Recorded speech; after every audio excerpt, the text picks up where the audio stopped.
Okay, we're live. We we're live now. Okay. We're live. How's everybody doing? We have a slight internet issue.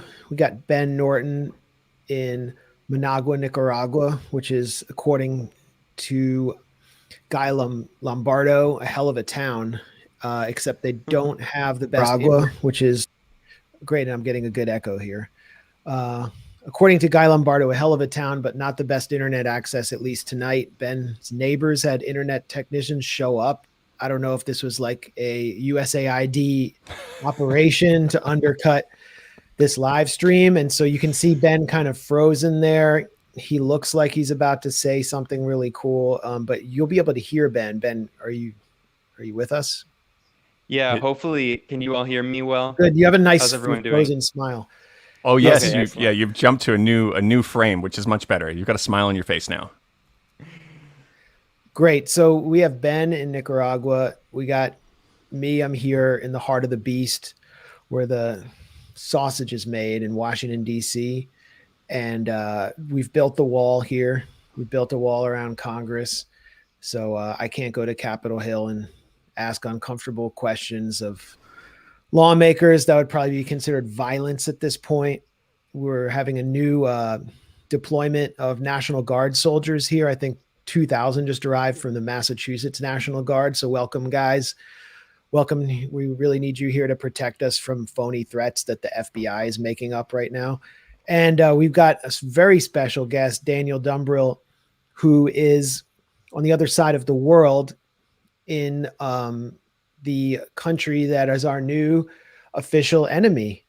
Um, and Daniel, where are you?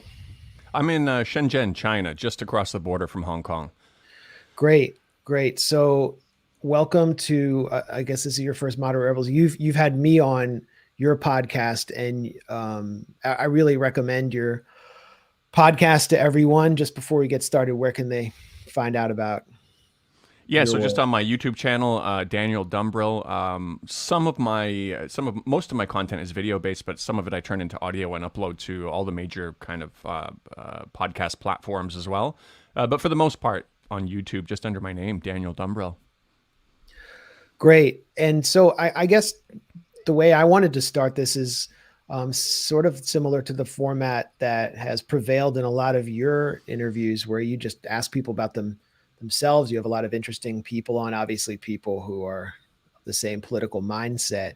But what brought you to China? And you've emerged, I think, as one of the more effective voices in countering a lot of the Cold War propaganda on social media. And you've done interviews with some of the people who are actually involved in escalating the conflict. What brought you there, and what motivated you to do the work you're doing? So I came here for business. Just I had a business in Canada, and I was doing kind of trade and stuff like that, and that's what really brought me over here to begin with. Initially, when I came here to Shenzhen in 2008, I wanted to move here to run my business from here. I didn't really need to do it, but I used it as an excuse. I wanted to do something new, and I really liked what I saw in Shenzhen. So that's what brought me over here. In terms of getting into vlogging and doing this stuff, what really pushed me to make this kind of content were the Hong Kong protests when those were going on, and I just saw the narrative just not matching what was going on the ground, or at least having a big part of the story left out, particularly because a lot of my friends in Hong Kong. I spent a couple of years in Hong Kong. I'm a Hong Kong ID card holder as well. The people who were against the protests and the people who had a different opinion, they just couldn't speak up, and they wouldn't speak up because it was too dangerous for them. And it was ironic because they were talking about freedom of speech being silenced, but actually people who were against the protesters, they were scared to speak up. I had a lot of my Hong Kong friends who were born and raised in Hong Kong who were even asking me, because I had already moved to Shenzhen by that point, asking me about the international schools here. They wanted to move their kids over here. They were just kind of finished with Hong Kong. And to be honest, if I was still living in Hong Kong, I wouldn't have spoken up. But because I was on the Shenzhen side and I felt safe enough here, I decided to start telling the other side of the story. And I thought it was just a really interesting thing seeing it unfold, especially there was a lot of on-the-ground conflict that wasn't reported between locals and mainland immigrants or mainland tourists. And that was a really, really interesting element for me, too, because I was always fascinated by the story in my mother's country of Guyana, where they used ethnic tensions. The U.S. and Britain used ethnic tensions to create a conflict there as well. When Chetty Jagan, the first prime minister, was elected, he was a little bit too socialist, a little bit too friendly with the Soviet, and they didn't want another Cuba situation in the region. So they basically flared up ethnic tensions between the African descent and Indian descent population. And I always wondered to myself, like, how would that have happened? How would that have happened on the ground? And I felt like what I was witnessing in Hong Kong gave me a chance to see firsthand how something like that would work. Jimmy Lai, the media mogul in Hong Kong, he was very close to the U.S. government, and his publications were calling mainlanders locusts and things like that. And that's not to say there weren't tensions beforehand between kind of the local population and mainland visitors, but what I felt like happened was they really kind of used that as an opportunity, as a weak spot. Well, the tensions were they were exploited in a different way or along different lines than the way that the U.S. and the West exploits tensions with Tibet and Xinjiang. In Hong Kong, it was cultural, it was national, it was about Cantonese versus Mandarin. It was about this sense of a completely separate Hong Kong identity that was being exploited. Am I right? And I mean, what were the roots of what you saw there? Well, I mean, there were a lot of opportunities seized. I mean, obviously, one was the extradition bill. There was a Hong Konger who murdered his girlfriend in Taiwan and basically put her in a suitcase. And when he came back to Hong Kong, there was no way for him to be extradited back. So there was an extradition bill that was created that would have covered the mainland and Hong Kong and Taiwan. And so that was used as a point of conflict as well, to protest this.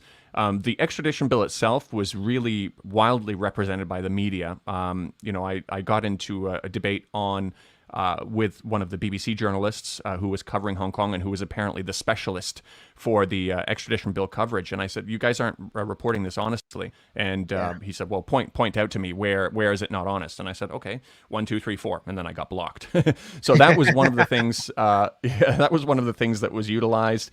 Obviously then the national security, there was a bunch of different angles, I think, that were definitely exploited. And I mean, you have this broad base of youth who are living in an area under Chinese control that's different from mainland China, and that inequality is just significantly higher. And yeah, from an economic standpoint, yeah, I mean, there are just very few groups that control basically all of Hong Kong, 4 or 5 different groups that are controlling basically almost all of the land, the utilities, and everything like that. There is a lot more inequality in Hong Kong than there is in the mainland. So I think there is an underlying economic dissatisfaction in Hong Kong, which also kind of plays out with these other elements. Like these kids, they don't want to stand up against, capitalism, so they've got to kind of latch onto something else. And so I think there's, people are, the prospects of young kids growing up in Hong Kong purchasing their own apartment, it's very difficult in Hong Kong. I mean, the prices are astronomically high. There's a lot of price controls. When you start a business in Hong Kong or you open up a shop, the first smell of success, a lot of the landlords will increase your rent as soon as the contract comes up to a point where you can barely survive. There's a lot of problems in Hong Kong, but those aren't the things that were spoken about during this whole movement, right? No, there was no context. It was just Xi is broken from the Chinese tradition of opening up, and he's turning into an authoritarian dictator, just wants to crush these students' will to be free and have the same rights as everyone else. It was just framed that way. I knew something was wrong with the Hong Kong protests during the umbrella protests when Common just appeared in the Grammys out of nowhere to celebrate it. I'm like, why the hell does the rapper Common care about Hong Kong? And like, Black Lives Matter was starting to jump off, and Ferguson was jumping off, and he didn't even say anything about that. He talked about Hong Kong. So I'm like, this guy wants to be like some commercially successful sellout. And so he's like basically been fed this line about Hong Kong, and something's got to be wrong with this. And then I found a WikiLeaks cable where Martin Lee, who's one of the kind of veteran opposition leaders in Hong Kong, maybe a little less radical than Jimmy Lai, is thanking George W. Bush for his message of support for the protests that preceded the umbrella, quote unquote, revolution. And he thanks George W. Bush for helping to get 500,000 people in the streets. So clearly there is a U.S. connection here. Then as the latest round of Hong Kong protests break out, you see Julie Ide, who is a kind of U.S. consular official, a diplomat. I don't know if she was operating behind diplomatic cover or what, meeting with Joshua Wong and the poster children of this uprising. And the NED money, the Jimmy Lai, U.S. connection, Apple Daily. I mean, it's all right there. It's all pretty obvious that the U.S. was weaponizing these protests to catapult us into what I think is a new Cold War. And so you kind of, I wouldn't say you had you had like a mezzanine seat for that stage, but you've also, I mean, you've traveled extensively around China. You traveled to Tibet, which is an area that the U.S. tried to exploit going back to the 90s. When the 60s also, armed rebels. Yeah.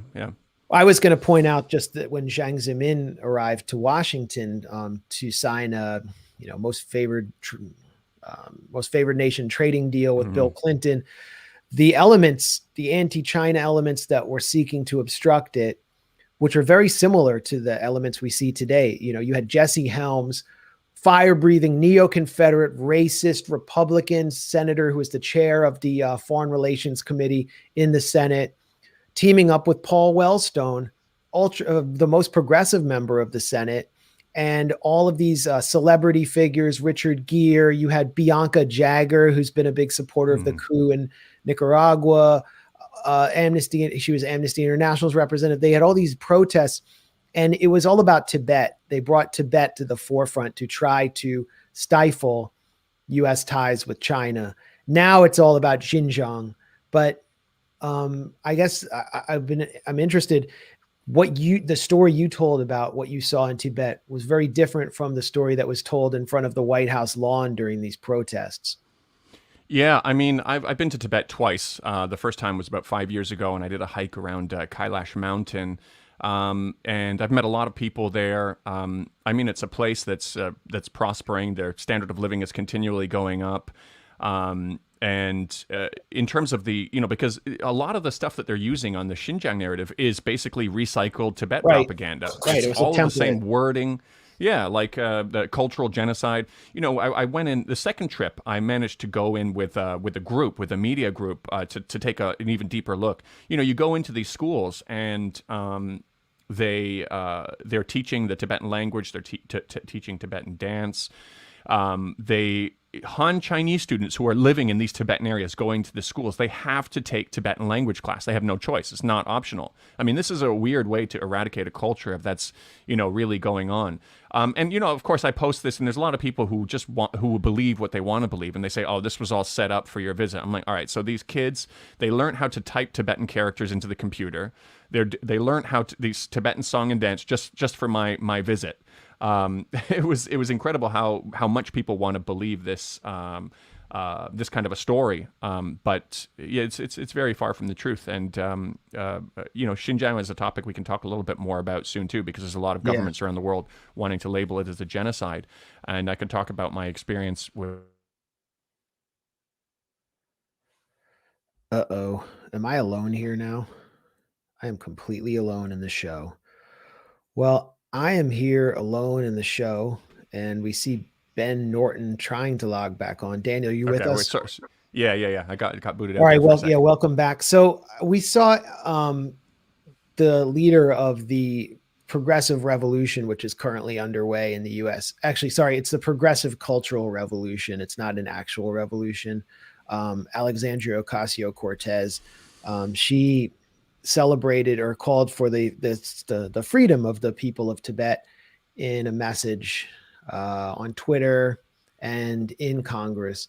And she has a large number of Tibetan emigres in her district, particularly in the part of her district that encompasses Queens. So it's sort of like there's this immigrant group that's been weaponized by the US government and she has to cater to them. Fine. I get it. It's like if AOC was representing Miami-Dade, she'd be doing the whole Cuban regime change thing. Mm. And she wants to be in Congress. She's ambitious. So you have to be cynical enough to say that. But she actually calls for Tibet to be an independent country, to actually separate from China, which is, to me, I mean, that's war rhetoric. I mean, if a Chinese legislator, or particularly a Chinese official, or a prominent person in the National People's Congress called for California to be independent and broken off from the US and to balkanize the US, that would be seen as a sign of extreme aggression from China in the US. I mean, you look at this national intelligence report that just came out that China is interfering, but doesn't point to anything in particular. Right. That would be like interference. So I guess it passes sort of without notice within US politics, including in progressive circles, because there's this general understanding that the people in Tibet just simply are they're all separatists. That's just what they are. Yeah, no, I mean, it's far from the truth. It's far from the truth. Now, I will say, you know, if you want to try to find a society where everybody is 100% happy, you know, you're not going to find that. In fact, I have a friend in Tibet, although the majority of them are very positive about China. They call themselves Chinese. I had this discussion with people in Tibet too, you know, random people. I was, you know, somebody in the supermarket, nobody else was around me, and they were saying, "Oh, are you a foreigner? Where are you from?" And they were a Tibetan ethnic minority group. And then I asked the question. I said, I want to ask you, do you like China? And she said, of course I like China. I'm Chinese. And this is coming from a Tibetan ethnic minority. Now, however, I do know somebody else in Tibet who doesn't like the Chinese government, and he thinks his life is meaningless without the Dalai Lama. And I've had a lot of conversations with him as well. But if you were to look at the overwhelming majority, no. I mean, they would. Nobody's looking to kind of separate off the country. I mean, if you look at the Tibetans in exile in India and all these places, they're slowly losing their Tibetan culture more so than in Tibet. Like it's the Tibetans in Tibet that can still speak their language better than the people on the outside. And it's a narrative they continue to push. I remember seeing on Voice of America, they have a Tibetan language. I think it was Voice of America. They have a Tibetan language program, and they had a singer on who was from Lhasa, and he lives overseas now. And it was supposed to be an interview about his music, but they kept trying to push him towards like saying, well, you know, saying something negative about China. And he kept saying, well, I don't really have any, I loved my life in Lhasa, and I hope one day to eventually go back. It was all in Tibetan, but I had one of my friends, my Tibetan friends, translate it for me. And then they were just kind of like, okay, forget it. We'll just talk about music. We can't push this guy towards this direction. But that's all they want. They're looking for this kind of content, and it's impossible to have a nuanced discussion about any of this. You know, we haven't learned, you know, from the weapons of mass destruction story, the incubator baby stories, we were supposed to learn that this kind of geopolitical propaganda happens, and we've got to be cautious. But not only did we not learn that, we didn't learn about a lesson that was potentially even more valuable during that time, was George Bush's "you're either with us or against us." There's no in between. There's no room to question. Right. As soon as you start questioning, you're on the other side. And you look at, you're talking about celebrities on the Hong Kong issue. You look at LeBron James. He just said something as simple as, I don't think we have the full picture here. He was blasted. What's wrong with that statement? It's an understatement of the century. And the same thing is happening in Xinjiang. As soon as you start saying, oh, this is kind of problematic, you're called a genocide denier. And there's just too much risk involved for people to even question it, even if they want to. And I think, we can talk a little bit about the vote in Canada that happened to call what's going on in Xinjiang a genocide.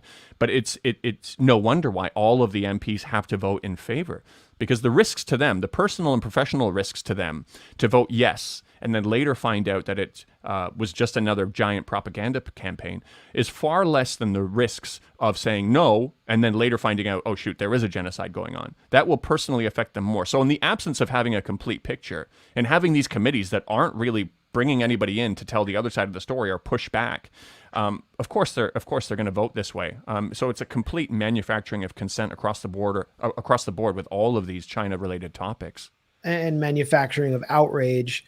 The way that these campaigns proceed is through volume, just the sheer volume of stories and headlines that make you feel like something is organically happening in a region that U.S. media, U.S. citizens have very little access to or very little interest in actually accessing. And those who do access it and tell another story, well, they get attacked, as we saw with the Coda story attacks. But it's basically a volume of stories that just pour out every day, and you think that something must be happening, and you don't have, if you work in a real job, like a 9-to-5 job, unlike me, where you don't have the time to sift through the news all day, then, I mean, how could you even believe that this wasn't happening? And how could you believe the Washington Post and New York Times would lie to you? But then when you look at the studies that are constantly being referred to, it all goes back to one guy, Adrian Zenz. It literally all goes back to one guy. And the testimonies all go back to 2 or 3 organizations, which are mostly sponsored by the US government. And then there's all these shady, dodgy documents that keep getting leaked. Basically, you have the testimonies, you have Adrian Zenz's reports, and then you have these leaks, which are potentially hacks, and we often never see the primary documents, so we can't analyze them, but it convinces you that a genocide must be taking place. I think many of those legislators in Canada and in the US as well genuinely believe that there must be some kind of genocide going on. And then the others who are skeptical aren't going to raise their voices because they have, local priorities. They have to serve their constituents. Why get caught up in a fight like this, like Tulsi Gabbard did over Syria, and get completely pilloried? I mean, they made a clear example of her and what would happen. And she was run out. She was a Bernie Sanders for America board member, Progressive Caucus, on all sorts of short lists for. I mean, she really, when she entered the presidential race, she was, people were not attacking her until the disinformation campaign began. And now her only platform is really like Tucker Carlson, Joe Rogan, like anything progressive, she's blacklisted from. So that's something that people don't want to experience, especially on the center left and the left. So it's understandable. But what we are trying to do is, we're poking holes in the narrative with facts. We're actually able to read Adrian Zenz's footnotes and see how ridiculous and absurd and propagandistic his reports are. For some reason, he has no fact checkers. The media that reports on his reports doesn't have any interest in checking his footnotes. So we can do that. And then the only thing left to do is not to debate us, but to call us genocide deniers. Right. But I'm not running for any office. You're not running for office. And you're in China. I guess I'd be interested to know what the reaction to these basically I would call them humanitarian interventionist campaigns, what the reaction is from inside China, and has it made people more hostile to the United States? So it's really interesting. So I mean, as everybody knows, there is censorship in China. So they kind of protect themselves against this kind of propaganda. And if they didn't, they would have a very poor time countering it, because the Chinese media is not very good at telling their side of the story. So for good or for bad, there's censorship here. But for the people who are politically active and use VPNs, and most people, I mean, I have one of my other job. I own a craft beer brew pub, as you know. All of my staff, they're in their 20s and stuff like that. They all use VPNs, and they just kind of think it's weird. I mean, the few people that do, like I was talking to the person who I put in charge of my bar, the manager there. I was asking her if she's been paying attention to this. She said, yeah, it's really weird. And I was having a discussion with her about the Uyghurs and stuff like that. And, I mean, she reminded me that we actually had a Uyghur staff before. I didn't even, that wasn't really a topic. I've had many different minority groups working for me before. The ethnic minority group from Yunnan. We had, like she said, a Uyghur person working for us as well. And she says it's really weird, like, because, after 2008, there was discrimination towards Uyghurs, and there was a rise in Islamophobia. And this is when China used their censorship tools to prevent actually increased conflicts between the two groups. I mean, if they really wanted to put pressure on these groups, they would have just let that flared up. It would have been more like after 9/11 in the U.S., when anybody brown was just attacked, or you had that Sikh man who was mistaken as a Muslim who was stabbed and killed in a gas station. They're like, no, we don't want to do this. We want to protect all of our groups.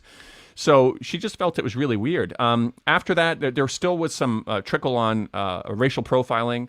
Uyghurs were refused access to hotels, like private businesses and stuff like that. And the Chinese media wrote about that too. They said, this is wrong. This is not right. So she says it doesn't really make sense. Now, I mean, it's impossible to have a nuanced discussion about this because above and beyond going to hotels, during that time and after it, and probably still now, but not as much as before, Uyghurs were racially profiled. When they traveled, they had their documents checked more and things like that. It probably wasn't too dissimilar to what it was like for me as a brown guy flying through American airports after 9/11. You know, sir, please take off your shoes, or, you know, additional screening. It doesn't make it right. But if we were to talk about the truth that, okay, yes, there's a racial profiling issue in China, America wouldn't have a leg to stand on to attack China on that, because that's an issue they're still dealing with and they haven't fixed themselves. So they've got to make it into this big kind of a genocide story. So for the people here, they just think it's bizarre. Like, I mean, the Uyghur script is on all of the national currency here. That's not even something we do in the West for our Aboriginal native populations. You know, Uyghur students get to enter universities much easier than top universities, much easier than Han Chinese students. They weren't subject to the one-child policy. There's 20,000 plus mosques. When they get to the university, there's halal food prepared for them in the cafeteria, and there's prayer rooms. Like, you know, one of the biggest stars in China is a Uyghur woman who was recently signed on to LV as their brand ambassador. It's like, this doesn't add up. Like, if you really want to demonize and destroy a culture, you don't prop them up like this.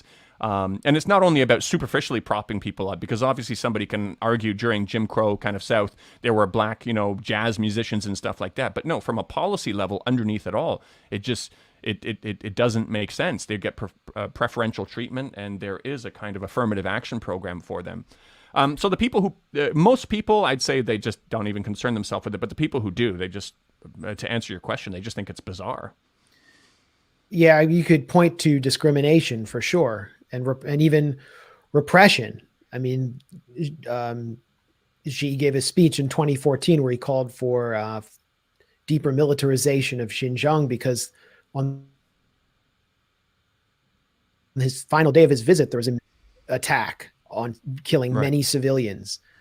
In Urumqi, I believe. There are just many attacks since the Afghan returnees came back from the Afghan proxy war, Operation Cyclone, where the CIA spent like billions of dollars to destroy the Red Army or create a quagmire for the Red Army. And these returnees came back to Xinjiang, bringing Wahhabism, and a campaign of militancy, armed militancy, began against China. That's the backdrop for a lot of this. And so you could even point to heightened surveillance in Xinjiang. For sure, that's happening. Yeah. Absolutely. Repression always accompanies these kind of counterinsurgency campaigns.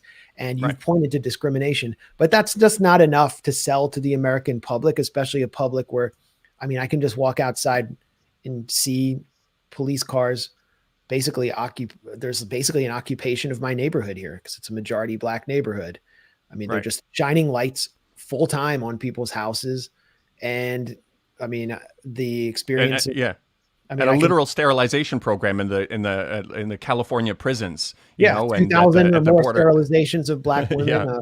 I mean, we can just go on and on and on. I think if the Chinese government wanted to do this back to the US, it would have a much easier time, but they're not going to take it there, is my point. But anyway, it's just not enough to market to the American public. So it feels like they've just been building up to the genocide narrative, and they have all of these pliant, co-opted institutions that will legitimize it for them, which we can get into. But I mean, just for those of you who might be just tuning in or who didn't, who weren't there in the beginning, Ben is frozen, but I think he's there. Can you see me? Or can you at least hear me? We can hear you perfectly. We don't actually see you at all. Ben is in a cryonics lab, and we're preserving him. His head will be grafted onto a Nicaraguan street dog's body so that we can continue the gray zone forever. So no, he has internet problems. So, but Ben, I mean, I don't see any problem with you. I mean, your sound is fine, so you should be like jumping in. Cool. Yeah, all right. Maybe well, if you can hear me, it's fine. Yeah, maybe if you just even turn off your camera and just do audio, then your connection will probably be even more stable. It won't be trying to force through that video feed. You choose though, yeah. But yeah, just to continue on that topic just briefly, I think the next step that we're going to see as well is that I think there's a real risk of boycott. America trying to re-radicalize a lot of those groups who were operating in Xinjiang before. I mean, if you look at it, was just 2-3 years ago, the U.S. were literally bombing ETIM in Afghanistan and calling them terrorists. To now delisting them as a terrorist group suddenly, oddly enough, at the same time as relisting Cuba as a terrorist country who's sending thousands of doctors around the world. So I think there's a real risk that they want to kind of work with these terrorists somehow. And obviously that's something we're all very well aware that the U.S. engages in and has engaged in for a very long time. I mean, that's one of the things I'm worried about too. Ben? Yeah, well, it's interesting. You mentioned that Mike Pompeo removed the ETIM, the East Turkestan Islamic Movement, from the U.S. so-called terrorist list. I mean, I should remind people that on the so-called terrorist list until 2008 was Nelson Mandela, the South African anti-apartheid leader. So, of course, the U.S. terrorist list doesn't mean that much. But the ETIM, also now known as the TIP, the Turkestan Islamic Party, is still on... It's still recognized as a terrorist group by the United Nations, by the European Union, by Russia.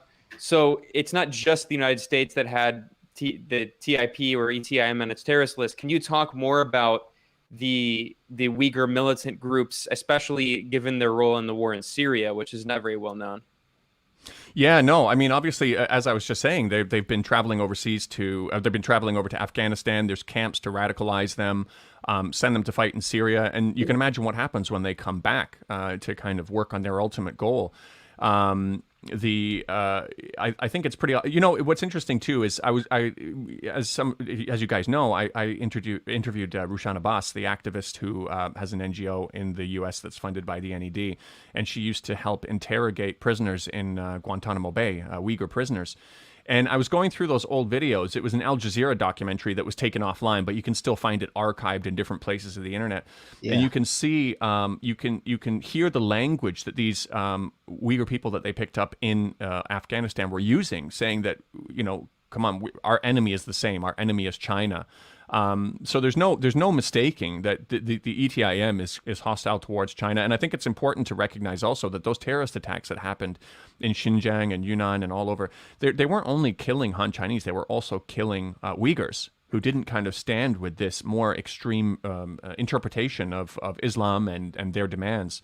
So it's absolutely a real threat. And to Max's point, this is what went into kind of turning Xinjiang into having such a massive police presence now and having a less than ideal situation there. It's not what the West is painting it as, but it's still most certainly not an ideal situation anymore. This might be a bad idea. Can you all see my screen? I'm going to try to share my screen here. Hopefully this works.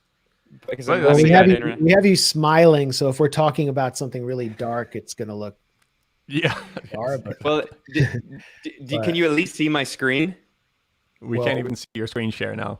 No, well, I'm trying to share this article back from 2017, published by the Associated Press.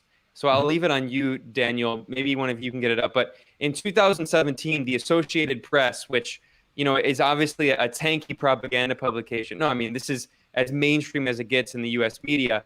They published an article titled "Uyghurs Fight in Syria to Take Aim at China." And again, I want to stress this point again. This article is from 2017. It's so recent. And I'm just going to read a few lines from this article because it's pretty incredible. It says, "The end of Syria's war may be the beginning of China's worst fears." And then it quotes a Uyghur militant, quote, "We didn't care how the fighting went or even who Assad was." He said, "We just wanted to learn how to use weapons and then go back to China." And then the Associated Press adds, "Uyghur militants have killed hundreds, if not thousands, in attacks inside China in a decades-long insurgency that initially targeted police and other symbols of Chinese authority, but in recent years also included civilians. Extremists with knives killed 33 people at a train station in 2014. Abroad, they bombed the Chinese embassy in Kyrgyzstan in September last year, so that would be 2016. And in 2014, they killed 25 people in an attack on a Thai shrine popular with Chinese tourists. So that is the Associated Press. I mean, that's not Global Times. And Right. what's incredible is just in the span of a few years, they've done a total 180 in terms of their tenor on reporting on this issue. Yeah, it's amazing how coordinated it is. How this isn't spoken about anymore. You know, any positive news out of China, there's a negative spin on it. But yeah, no, this is exactly. You know, you guys probably also know I interviewed Arslan Hidayat from Turkey, and I was listening to a lot of his other podcasts before. One of them was on something called, I think it was called The Thinking Muslim or something like that, and I heard him speaking of. Saying that, you know, in the world there isn't really any true Islamic state that practices Sharia law, and so that was the feeling I got from him. That because I was really interested to hear from his perspective of what is it they really want from Xinjiang. When I interviewed him, he went more towards saying, well, we wanted a secular democracy, but the stories didn't fit up. But yeah, what these people want to accomplish in Xinjiang definitely is problematic, and just aside from the fact of just wanting to split it off of China. And then from a geopolitical point of view, from the U.S.'s interest in Xinjiang, obviously it's an important door to the Belt and Road Initiative. It's one of the largest petrochemical deposits in all of Asia. You know, it's how could you, when you look at all of the data, geographic data, and the situation and the potential terrorist a situation that can be exploited, the question doesn't become, is America involved for kind of non-pure reasons? The question is more, how could they not be? This is the ultimate target for the U.S. And if it involves kind of realigning themselves with these terrorists who they previously called a terrorist organization, who clearly have said, even in documentaries while they were being interviewed from, or after they left Guantanamo Bay, that China is the enemy and they want to destroy China. And Syria and Uyghurs in Syria saying these things. I mean, it's pretty clear that we've got a problem here. Yeah, and actually, I'm glad you brought up Rushan Abbas, who is she the head of the Uyghur Human Rights Project?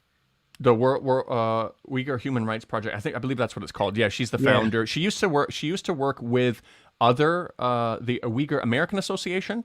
They've kind of wiped that off of the internet. You can only find it on cached pages now, because that's what I was asking her about during the interview. I said, well, how long have you been involved with the NED? And she says, only a few months. I said, so you weren't involved with them in any way before? And she said, no, not at all. And I said, well, what about the American Uyghur Association? They received this much money from the NED on this year, this much money on this year. And she says, oh, well, that's because the NED, the D stands for democracy. That she now has moved to her own kind of NGO. And as you probably are aware, a lot of these NGOs are getting, millions of dollars from the NED to push their narrative forward. Right. I mean, basically, the NED does training sessions for the Uyghur Human Rights Project for the World Uyghur Congress. And the World Uyghur Congress is like the umbrella organization for these other separatist groups. But her case is really interesting because, she was basically a contractor for the Bush administration during the so-called war on terror, which is sort of an uncomfortable fact because we would get accused, everything we just said about Xinjiang in the context of an insurgency, an armed insurgency, or Syria, we'd get accused of using war on terror rhetoric. It's a way of kind of shutting you down when you're just stating basic facts, but she was a player in the war on terror. And what she did is very not well understood in Guantanamo. It wasn't just translating. She was obviously played a special role because she was translating the Turkic language that Uyghurs speak. There were many Uyghurs who were picked up on the Afghan battlefield. They were fighting with the Taliban or Al-Qaeda aligned forces. They're just kind of swept up like a vacuum cleaner whenever the U.S. was just like bringing all kinds of dudes to Guantanamo. But these were definitely ideologically motivated fighters, and whatever, they were there to, in their minds, make jihad. And they were seeking a way out of Guantanamo. And so what Rushan Abbas does is she also plays a double role as a lobbyist because she's interpreting back to the U.S., the administrators. And she says, these guys are the most pro-American foreign fighters you can possibly meet. They don't want to take down the Twin Towers. They want to take down Beijing, and that's your enemy. So send them out of here and they will go to fight China. And that's what proceeded to happen. The US wouldn't, the way I understood it at the time, when all these governors, these Republican governors, were like, there's no way we're going to allow you to repatriate these Uyghur fighters here, was Islamophobia. And that definitely was a part of it. And who would want to repatriate people who were picked up on the Afghan battlefield? But it was also, don't return them to the US, because the best thing that could happen is they go back to the battlefield to fight against China, or to impart the lessons they learned in Afghanistan to other trainees. And that's, I think, the scandal of Rushan Abbas. And now she's essentially leading a human rights organization after participating in that. I would encourage everyone to read Ajit Singh's piece for us at the Gray Zone on it's called Inside the USbacked World Uyghur Congress. And if Ben's internet was up and running, and it's amazing that our internet is so reliable, just because I grew up in there. I started writing online journalism at a time of dial-up. So this is just all luxury to me. But the most interesting piece in Ajit's article section is on the far right roots of this so-called human rights movement, and that it really comes from some of the most extreme right-wing forces of Central Asia. And of Central Asia, Isa Yusuf Alpektin, who was really the spiritual godfather of the World Uyghur Congress. His son, Erkin, actually founded the WUC, and he's referred to as the late leader by the current president, Dokun Isa. But Alptekin was actually working under the Kuomintang administration in Xinjiang, this nationalist administration that now controls went on to control Taiwan and impose a right-wing dictatorship after being run out by the communist government. And he was a hardcore anti-communist who despised Han Chinese. He worked to prevent intermarriage between Han Chinese and Uyghurs. He led mobs against anyone who was seen as participating in miscegenation. He led a protest in East Turkestan in support of separatism in 1966. And there's a banner. You can see a photo of it in Ajit's piece. There's a banner that reads, "Communism is the enemy of Islam."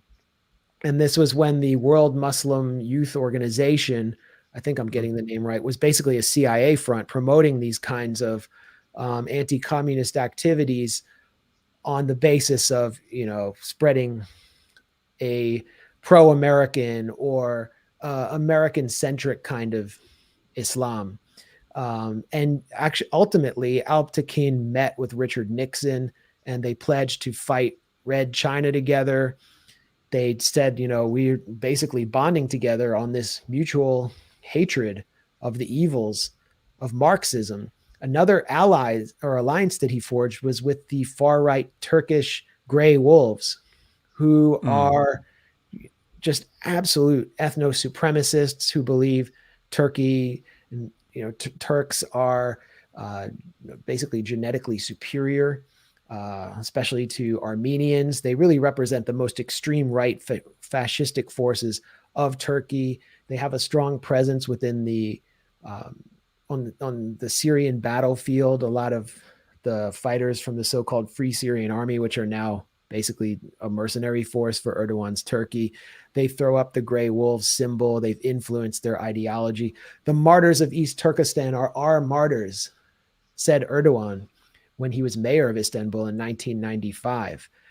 And Erdogan has also played a role in getting passports for Uyghur separatists, Uyghur militants from Xinjiang to go to the Syrian battlefield. Basically, he ran the rat line to Idlib, where many of them have settled, particularly in the town of Jazir al-Shagor, which was basically destroyed in the war, and they took over the homes of Syrians. There's an article in the Times of Israel, I wish Ben could bring it up on the screen, about how these Uyghur separatists and militants from TIP, the Turkestan Islamic Party, see Zionism as an inspiration because of what the Jewish colonists did in Palestine. They see themselves as replicating that process inside Syria, in an area of Syria that is effectively under the control of Turkey, and behind it, NATO. So that really signals to me the goal for Xinjiang,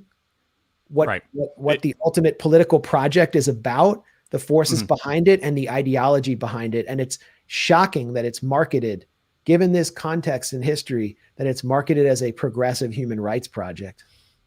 Yeah, I don't think there's any mistake with the American government about what these people are about, and what the consequences would be for people in Xinjiang, regardless if they're Han Chinese, Mongolian. Many Mongolians live there as well, or Uyghurs. If these kinds of people took control of Xinjiang, you can only begin to imagine what it would turn into. It would turn into just like any other place that America has, any other Muslim region that America has liberated. Which would be probably quite handy considering the petrochemical reserves there as well. But like the thing you were talking about, the women's rights thing, I think is a source of a lot of conflict also. When you were saying preventing Uyghurs from marrying Han Chinese, obviously that story is spun in a way that they're forced to marry Han Chinese, which is ridiculous. But the freedom of choice for women is a sticking point for a lot of these more extremist groups as well. And that's something, China actually respects religion in a lot of ways, but they've got some ground rules, just like when you brought up with Adrian Zentz about these kind of more evangelistic kind of cult-like religions are banned in China. The things they would never accept an interpretation of Islam that oppresses women. I mean, women's rights is something that China still needs to do some work on, but it's always been a priority of them ever since Mao, who said, women hold up half of the sky. So if you've got a situation where you're encouraging Muslim women to not wear full face coverings and to go out and do what work they want, and they don't have to stay in the home. This is a real sticking point for a lot of these people who want to preserve a more extreme interpretation of Islam. And it's a really weird thing, because a lot of the same people who would be standing up for women's rights are cheering on these kinds of groups who would, in an instant, oppress women again. So it's that is a major source of conflict also. But as I said, I don't think there's any mistake with the American government about what these kinds of groups are really about. The U.S. could care less. I mean, it didn't care that Libya was dismantled. That wasn't a mistake. That was kind of a goal: just destroy a previously prosperous, stable, independent, secular country that was presenting a kind of counterweight to the imperial axis and was strengthening the African Union and strengthening resistance movements around the world. So it's just nothing now. It's just a failed state. So what would be wrong with that in the middle of China's sphere of influence and its near abroad? And it would ultimately be an independent, weak kind of fiefdom of NATO via Turkey. But for the local forces who want this to take place, I mean, their goal is anything but a pluralistic secular society. And I mean, ETIM, which was delisted by Pompeo, they openly say we want an Islamic state. Their goal is the same as the Islamic State in Syria. They have maybe more powerful backers and a different way of getting there, but that's what they say they want. And the World Uyghur Congress, I mean, we'll be looking into it more closely at the gray zone. So I don't want to really get into too much detail here, but I think there is a plethora of evidence that they are closely connected with ETIM. Right. Yeah. And I think it's important for people to understand the larger why as well. I mean, this isn't just about, because when I mentioned petrochemical, this isn't about destabilizing a region just so the U.S. could potentially get access to that.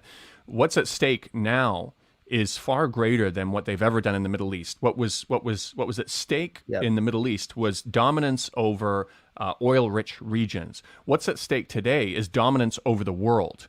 China's rise is a threat to the U.S. It's set to overtake the U.S. sooner than expected now. With the digital renminbi and all of these initiatives where some countries are trading in the renminbi now, this is a threat to the U.S. dollar's hegemony, which is a very important part of its global power.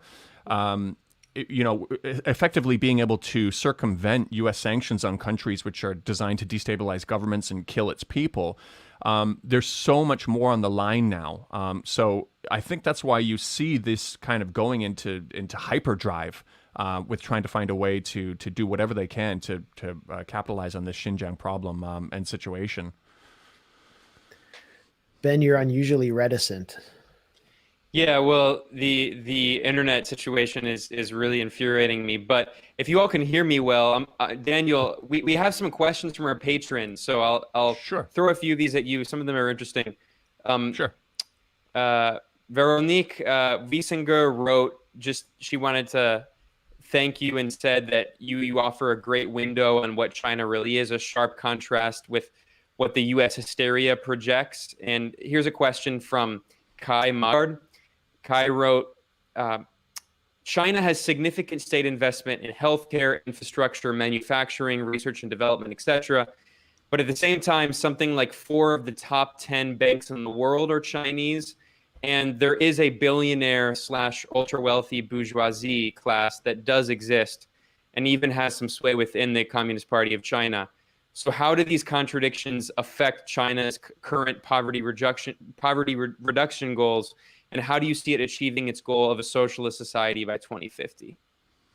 So I think based on the kind of the Jack Ma example as well, where he's kind of he's not kind of speaking out as much anymore. From what I understand with the situation with that is that their company were doing things such as kind of encouraging young people to take out loans on their platforms and things like that. And he was becoming pretty powerful. So a lot of people think, and again, I don't know the inside story about this. From what I understand was he was taken down a few notches because of the danger as this, extremely powerful person guiding people potentially in the wrong way.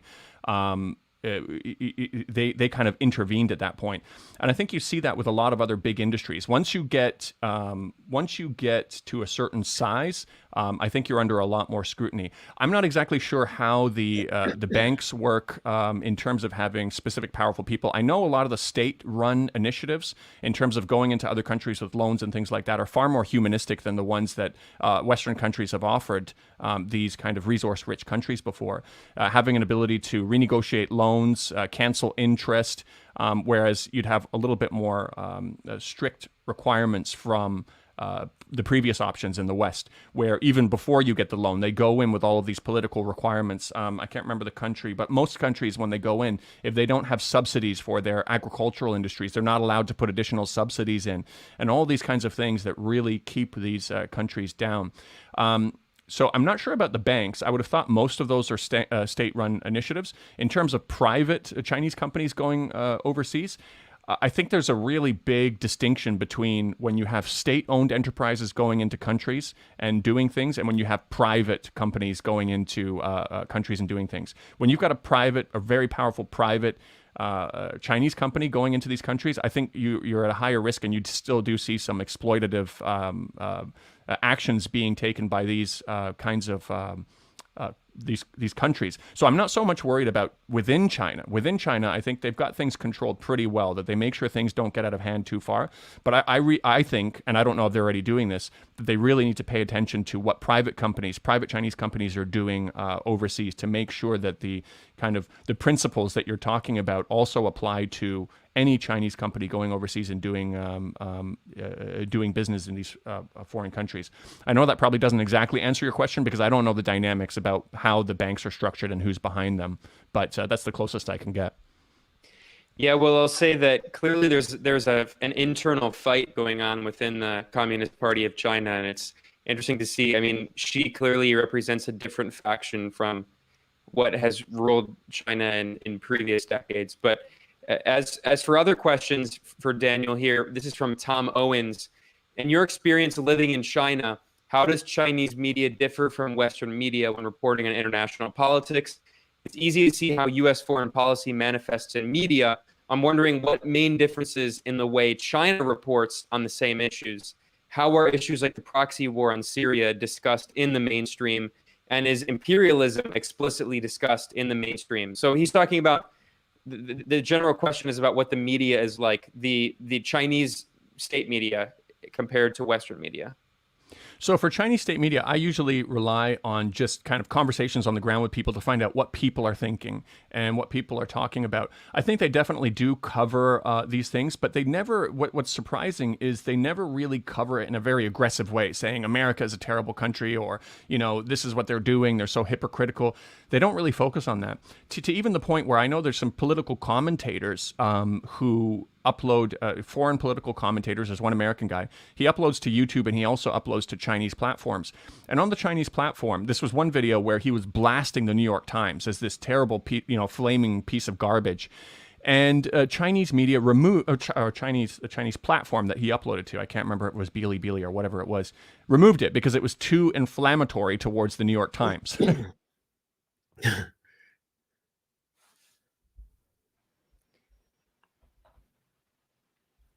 I think it's just me and you, Ben. Okay. I think we're alone now. Well, I don't even know if you can hear me, but maybe the Chinese censors have removed Daniel. I don't know. Well, I think he'll be back. What's interesting is Daniel mentioned how the role of U.S. financial institutions is often to make countries dependent on U.S. exports. And in a past interview that Max and I did here with Michael Hudson, a brilliant left-wing economist, he talked about specifically the role of destroying the agricultural sector in Haiti and making Haiti dependent on food exports from the United States, which is not only a way of controlling the economy, but also it's just a way of making the country and the people dependent. I mean, if you think about the importance of food sovereignty, so it's certainly true. It was rice from Arkansas, which was Bill Clinton's home state. He even explicitly apologized for it on his international apology tour as Hillary Clinton was preparing to run for president the first time.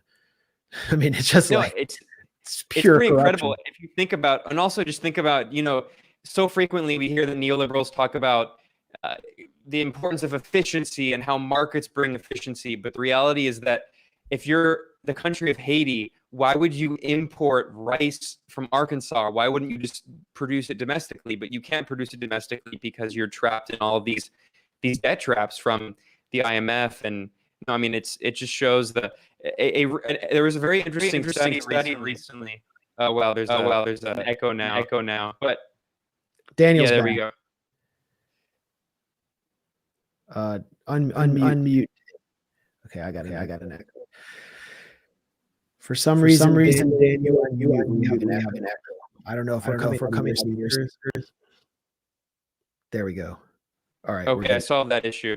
Well, I was just going to say really quickly, the thought I was going to conclude is that what's really interesting is a study published by, a study published by a scholar at Johns Hopkins, which is known for being a university that's very closely linked to the U.S. government and has a revolving door, especially with political science, international relations.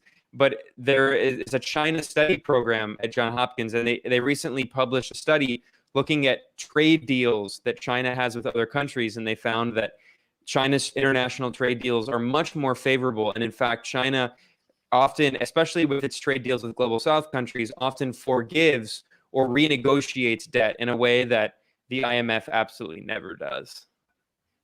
That's not to say that China is just doing this for pure benevolent reasons. I mean, it's part of this program of building a new Silk Road, of the Belt and Road Initiative. Maybe we should talk about that and its geopolitical ambitions. But comparing it to the IMF and these debt traps, I mean, it's preposterous. And then, by the way, another quick point is looking at vaccine diplomacy and looking at, so we now know that Pfizer, which is, of course, a U.S. company, Pfizer was trying to trap all of these countries in Latin America in horrible debt traps. In the case of Argentina, Pfizer was demanding that Argentina give Pfizer access to its fresh water reserves and its fish in order to pay for Pfizer to send vaccines to Argentina. Yeah, this was just kind of reported in Argentine media, and we were sharing it, but it didn't really reach English language media. And it just seems like such a staggering scandal, along with the U.S. government convincing Brazil's right-wing government to reject a shipment of Sputnik 5 vaccines as its population was just dropping like flies. Can you guys hear me on your side? Sorry to. Yeah. Yeah, Yeah, sorry we can about hear that. you now. Yeah, so I know you probably changed the topic, but I just wanted to finish that one point about. Sorry to divert back. No, go for it. So on the ground, my experience is as a Canadian here, because you would think there's a lot of geopolitical tensions also with Canada, taking Mengwanzhou and kind of this genocide label that they gave Xinjiang. You would think that would be kind of the main thing they think of when they hear of Canada, hear that somebody's from Canada. But when I'm on the ground, I mean, I just literally came back from inner China. Everywhere I go, if somebody asks me where I'm from, they go to an example from whatever it was 50 years ago of a famous Canadian doctor who helped the Chinese people during the revolution. They said, "Oh, this guy, Bai Chuan is his Chinese name." And so that has always been a point that I found really remarkable, that there's an overwhelming positivity towards the West despite all of this aggression. And so you can imagine that would be a reflection of what kinds of things they're listening to in the media also, that it isn't overly aggressive. It isn't trying to weaponize the people or to gather them up to kind of to hate the West. Yeah, that Canadian doctor, this very famous, named Norman Bethune, and in fact, I think there's like a statue of him in China, right? Like he's a pretty well-known public figure.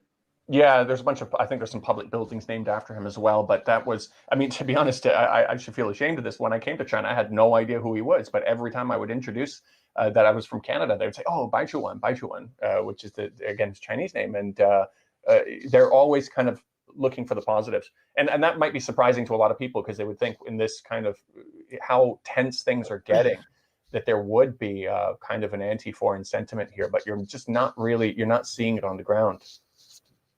Well, related to that, Daniel, there's another question here from Mike R. No, actually, I'll come to that in a second. This is from Armand Hill. How does China's experience with British colonialism and the actions of Japan in World War II impact how they deal with the West and other powers today? So again, I would say this ties into the last thing that I said, that they know this is a part of their history. They surprisingly don't hold hard feelings against people who are from these countries. I remember there was once in just outside, just in the next city over, there is actually a Opium War museum there, and I was going to go with my parents when they were over here. And as we were approaching, we realized my dad, because my dad is British, he's from England. He was wearing a T-shirt with a giant Union Jack, and I said, "Okay, no, we're not going in there." And we were joking around with some other Chinese friends also, and they said, "You know what? It wouldn't have been a problem. They don't look at it that way." So I think the only way it affects the way China does things is that there's a never again kind of a feeling. They're saying there's no way that we will ever be humiliated like this again. And if worse comes to worse, we're all going to defend our country. So in terms of that, remembering the story and knowing that now China is powerful again, they want to use this to kind of protect themselves. So I'll give you a really good example too. I was at there's an indoor snowboarding place, and I met a guy there. And it turns out he was a Chinese student from who studied in Buffalo, New York, for quite a long time. And he said to me, so we kind of connected because we were talking about a famous wings place there, because I used to go down to Buffalo a lot. There's a place called Buzzy's there, great chicken wings, buffalo wings, or whatever you want to call them. And he said, but when he came back, he really wanted to work for the PLA because he wants to serve and defend his country. But he can't, because he's treated with a little bit of suspicion because he spent so much time overseas. I think to join the PLA, there's some strict requirements. And he's really, really sad about that. But what was interesting talking to him is when you talk to people who say they want to join the PLA, it's probably very different from somebody in the US who wants to join the military. It's almost automatically assumed that maybe you're going to be deployed overseas somewhere. You're going to be fighting in another country. But here, it's just not built into their mindset at all. It's just that I want to join the PLA to serve and defend our country. And when I say defend in the truest sense of the word, not defend by going over for some sort of other ulterior motive somewhere else.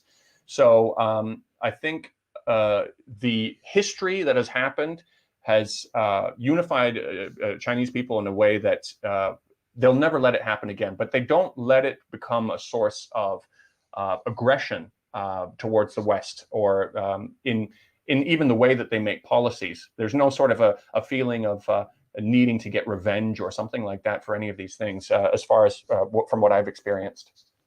Yeah, and actually, there's this revival or growth of historical films in China, in the Chinese film industry, about great Chinese battles or military campaigns. For example, I think it's called The Making of an Army, about the birth of the PLA. And it's this giant blockbuster film with Hollywood level special effects about how Mao and his inner circle founded the PLA, and it reenacts all of the battles, the Long March. It's an incredible film for a blockbuster action film. Then you have the 800, came out last year.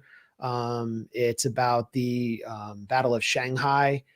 And you have all of these films that are about battles that took place inside China to create a nation. They're not about foreign wars, which is, the Hollywood thrives off of World War II films, Vietnam films, doesn't thrive off of Iraq war films because it's just, we want to kind of sweep that whole thing under the rug, Right. and kind of got our asses handed to us. There weren't any great battles there, but it's just a clear difference. I think Americans don't understand. They so want to accuse China of being an empire, but I think that colonial history, that history of being colonized, imbues Chinese politics and Chinese foreign policy with an anti-colonial perspective. And it also leads it to, I think we see and there is an opportunistic aspect to it when China's in Africa or in Latin America. But Absolutely. when China is coming to the aid and support of countries like Venezuela at the UN Security Council, again, I think that history of being colonized informs and influences their actions there. Yeah, I think there's a lot of it's probably surprising when people hear about the perspectives of China and how they operate. Everything that China does, I think the West is probably looking at it as, well, what would we be doing if we were in that same situation? So it's a lot of projection, whether it be genocide. It says, well, of course they're doing this because we do genocide and we've done genocide, or sterilizations. Of course they must be doing that because we do sterilizations. Or whether it's going into Africa, it's like, well, they must want to colonize them and completely destroy their country because that's what we do. And it's like, no, you've got to completely change your frame of mind with how China thinks. It's not perfect, but it's nothing like what people are perceiving through a lot of it guided by their own experiences about what they do when they're a superpower, what they're supposed to do. I actually think I would offer a more severe perspective on that. Maybe it's because I'm here, which is that there's an attempt to revive American exceptionalism as this country kind of crumbles from within, and the American dream of being able to become part of the middle class becomes an illusion. And that means that if we can displace our problems and the scandalous history of extermination and mass incarceration onto another country, then it will kind of weaken the internal critique of the US that's coming from its oppressed populations. And people will have to say, well, I'm glad I'm an American, I'm not in China. And I think a lot of it's just motivated by sheer racism, the belief that Chinese people are just like these blind ants following a dictator, and that they are uncivilized and capable of carrying out Nazi level atrocities. I think that's essentially what it thrives off of. And that even falls on fertile soil within progressive circles. Yeah, and I think there's enough of a lack of awareness of what the U.S. really does around the world for it to be an easy sell. Where Right. Even if they do know that the U.S. does some bad things, they don't know the extent of it. I think there's some comfort they can take in knowing that, oh, well, there's this country over here that's way worse than us. When, well, actually, no, it's not. And every little thing that China does, I mean, even from poverty alleviation, raising hundreds of millions of people out of poverty. What does the West focus on when they do those stories? They say, oh my God, there was a picture of Xi Jinping in one of these guys' houses. They were given a free house, but at what cost? Or when she came out recently and said a very accurate statement, the biggest threat to China's stability, growth and stability is the US. And it's just a very factual statement, but you saw people retweeting that saying, oh my God, if you weren't scared before, you should be scared now. Because they have very, they have a lack of awareness that, well, that is a very accurate statement, not only for China, but for almost every country in the global south, including Latin America. The biggest threat to their stability and growth is America. I mean, it's just a factual statement. But again, because of the lack of awareness, they see that, that is the words of an aggressor. It's like, well, no, yeah. Well, and if you look at international polling, I mean, the Pew Global Polling Agency has published polls showing that people around the world recognize the United States as the largest threat. That's a statement of fact. Right. Yeah. Exactly. So again, I mean, lack of awareness. But yeah, definitely. Yeah, I mean, right now in the U.S., there's this retrospective on the Syrian conflict. It's the 10th anniversary. It's not actually the 10th anniversary. It's the 10th anniversary in the way that the Syrian opposition has constructed the narrative of an uprising to supposedly oust the Assad regime, although many of the protests were simply reformist in nature. But just by marking this as the 10th anniversary, it ignores the whole U.S. role in the destabilization of Syria. It's just erased from the entire narrative. If we were to really start to understand the Syrian conflict, we would see it as a war on Syria.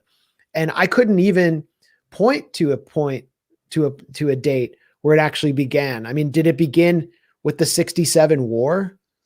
When a U.S. proxy was essentially attacking it and occupied the Syrian Golan Heights? I mean, did it begin in the 70s when Hafez al-Assad directly accused the U.S. of weaponizing the Muslim Brotherhood to internally destabilize the country?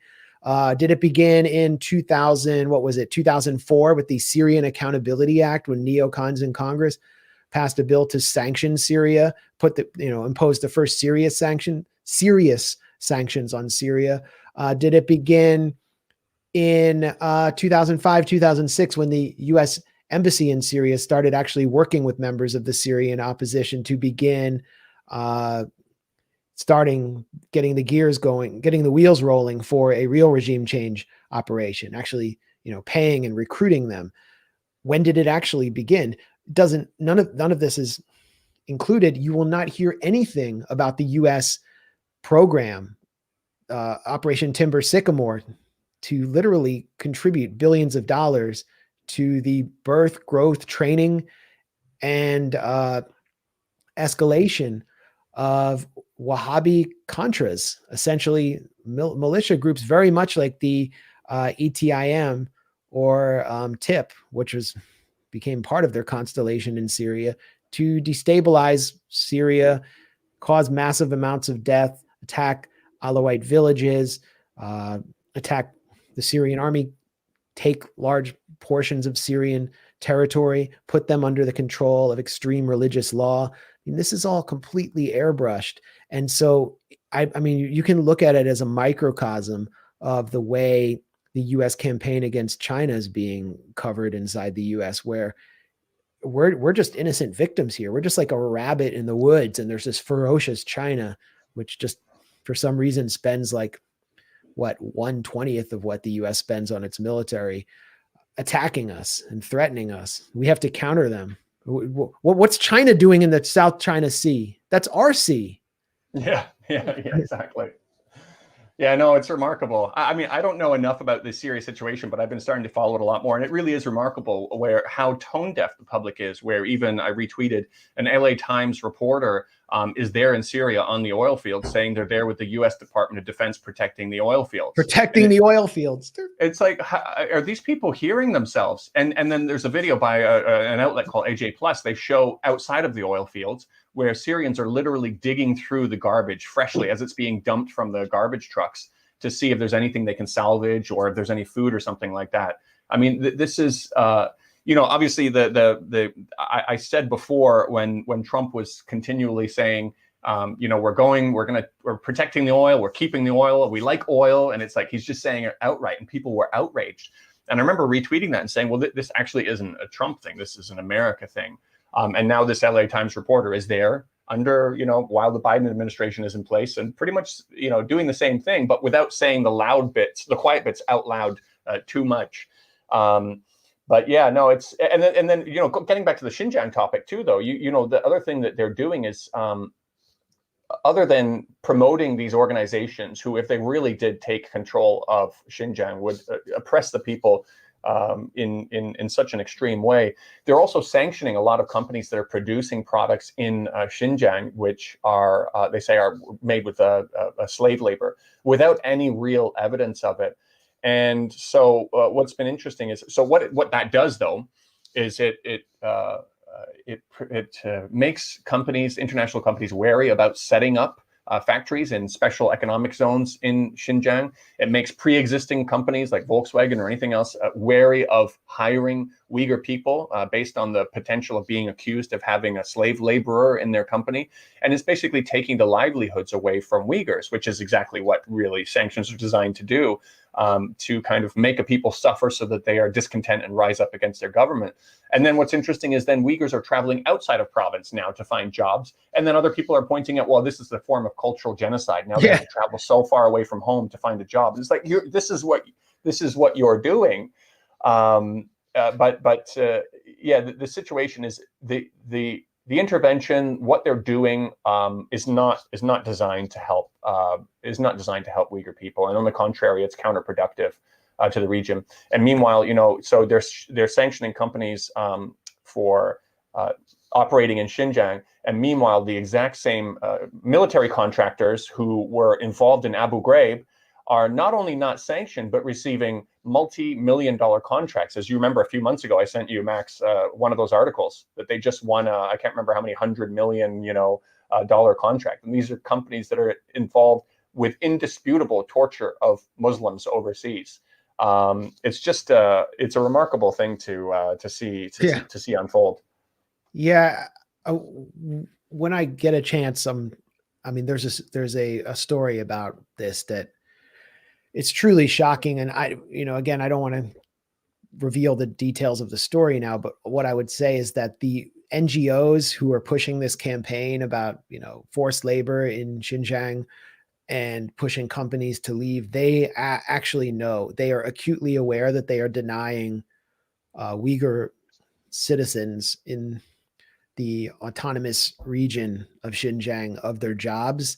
And they know that they're depriving them of livelihoods, and they have absolutely no interest in providing them with any relief once they force these companies out.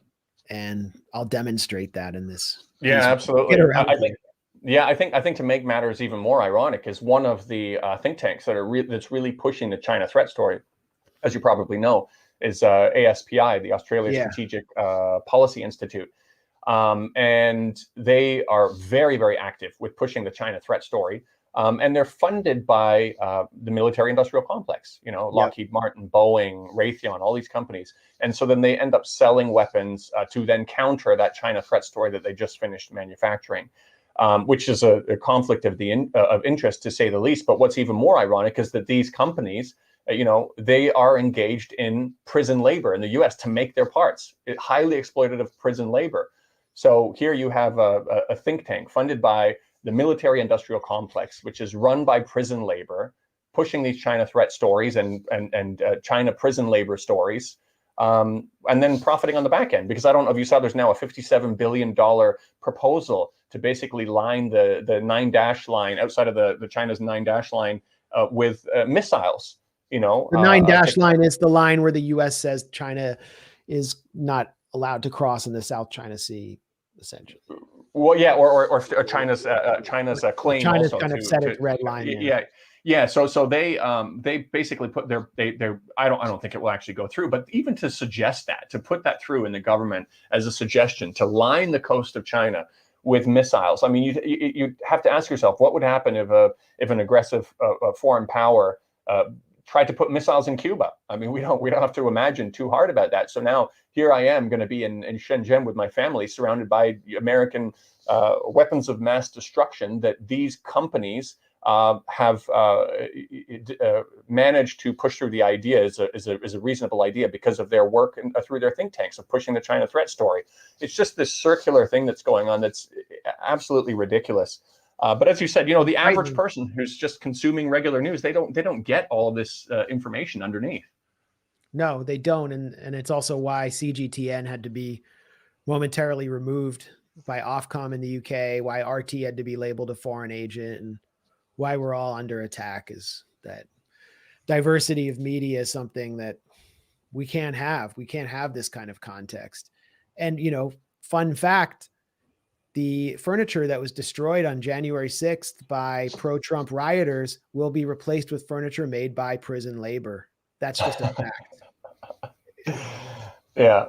I don't know why that's not a front page story like, Adrian Zentz's reports on prison labor. It seems to pertain to us. Everyone's talking about the insurrection. Why can't we hear more about that? But it's a fact. Right. The Congress is required to source its labor to prison labor by the U.S. government. It's just a fact. Ben, I don't know if there are any more questions or you want to jump in. Yeah, well, there's one comment I was going to add, and then we'll go back to some Patreon questions. But you mentioned about how the U.S. and other countries' sanctions on China vis-a-vis Xinjiang will ironically end up hurting Uyghurs by ending their possibility for employment in particular industries. And I would add that also might be part of the intentional strategy. I mean, we were talking about how the U.S. is clearly trying to encourage a new insurgency in Xinjiang, a separatist movement, just as we know that the CIA sponsored a Tibetan insurgency for many decades. The Dalai Lama is a longtime CIA asset. This was reported by the Associated Press and the New York Times. So it seems quite clear that the U.S. is trying to encourage more of that sentiment against the Chinese government, not only through the propaganda, but through depriving Uyghurs of their livelihoods, of jobs, which will make them more desperate and will encourage at least some people to move into extremist movements and insurgencies. Yeah, I mean, I definitely think it is. I definitely think it is the intention. I mean, you can look at any other example. Now that they've accomplished their goals in Libya and they're trading slaves in open markets now, it's not really a concern anymore. It doesn't matter what's going on with the people on the ground anymore. I mean, the goal has never been liberation. The goal has never been human rights for people. And I think that should be abundantly clear to everybody by now. And that's most certainly not the case for their intentions in Xinjiang. Yeah, well, a lot of people are commenting about how I've been frozen the whole time, but I have been enjoying the conversation and learning a lot. But Ben's not really frozen. He's there. It's just you can't see. I'm just practicing. I'm practicing my ventriloquism. I'm getting really good at just like freezing my face. Like, honestly, who cares? Like, it's not like I'm doing anything interesting. Like, so, I mean, we just do the video part because we are already doing a podcast and we're like, hell, might as well just do the video as well. But, a lot of people end up just listening anyway. And for people interested, yes, this will be, I will edit out any potential errors or anything. And this will be a podcast version as well that can be downloaded after the fact. Yeah. But Daniel, a few more questions on our Patreon here. One is from Mike R. I mentioned earlier. This is about how the economy works in China.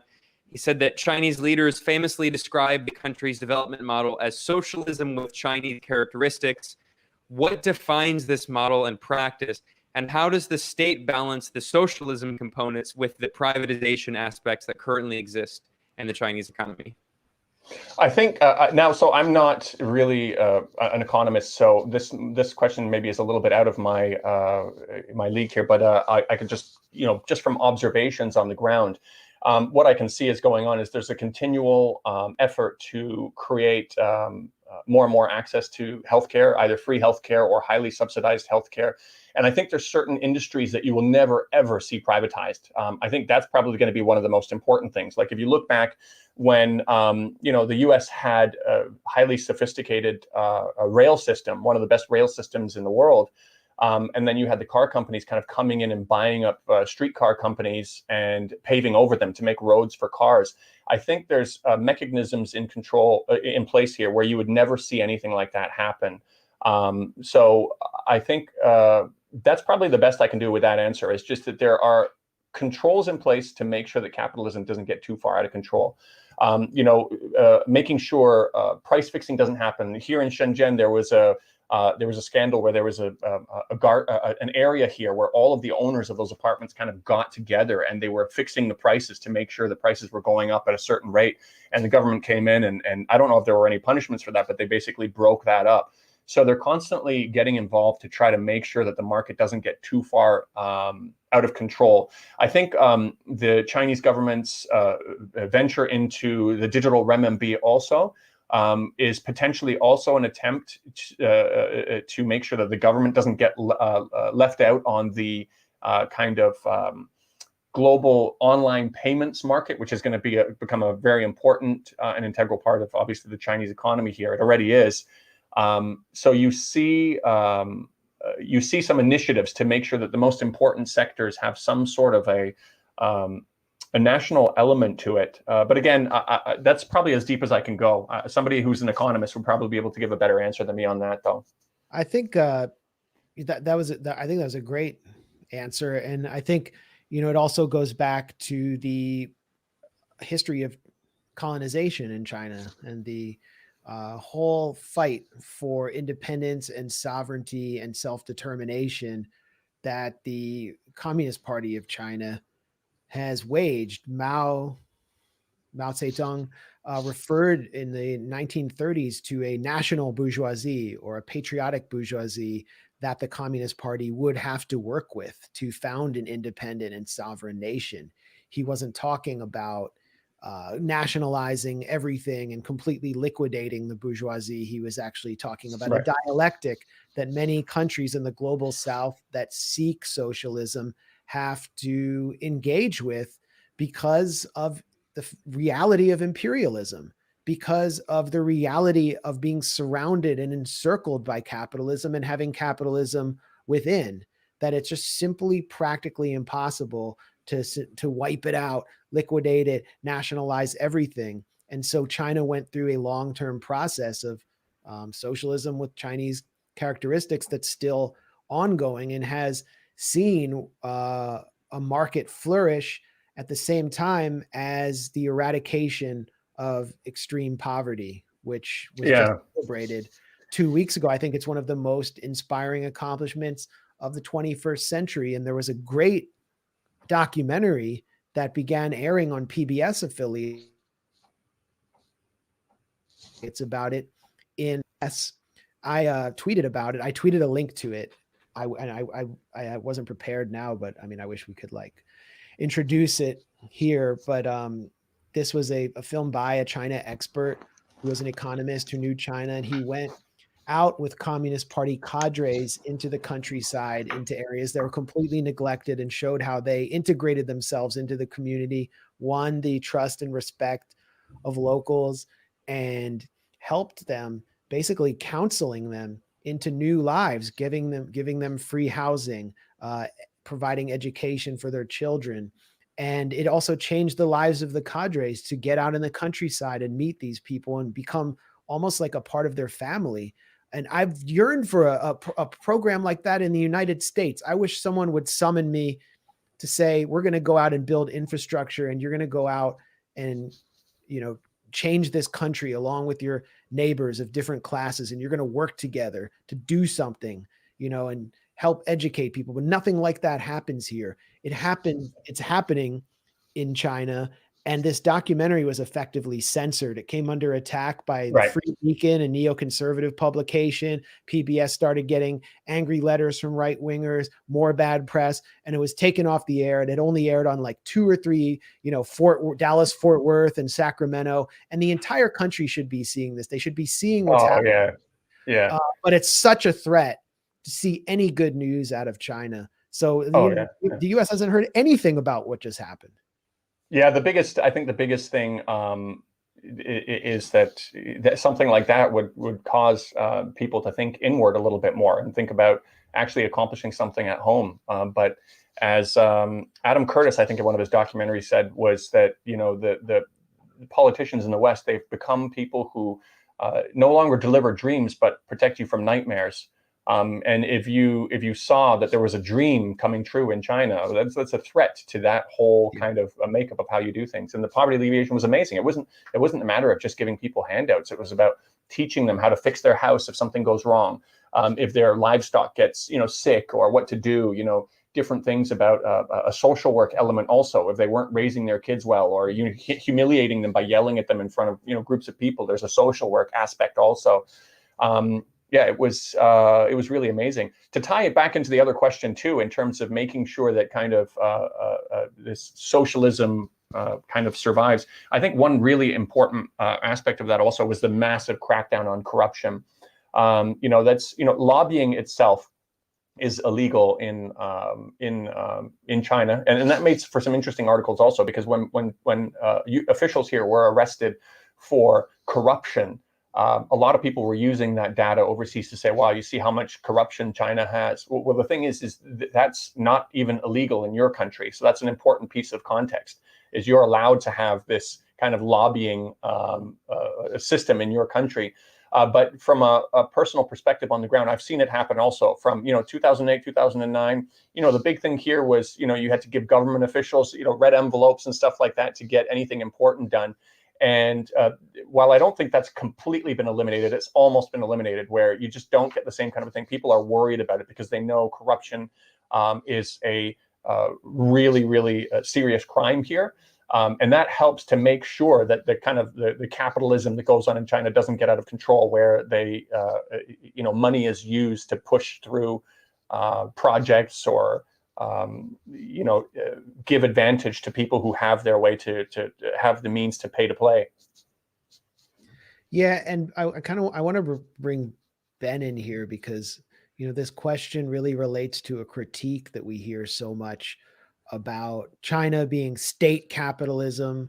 The same critique is often applied to Venezuela, and it was a Shachtmanite Trotskyist critique that originated with his attack on the Soviet Union, or his criticism of the Soviet Union, that it was not actually a socialist country. It was just state capitalism.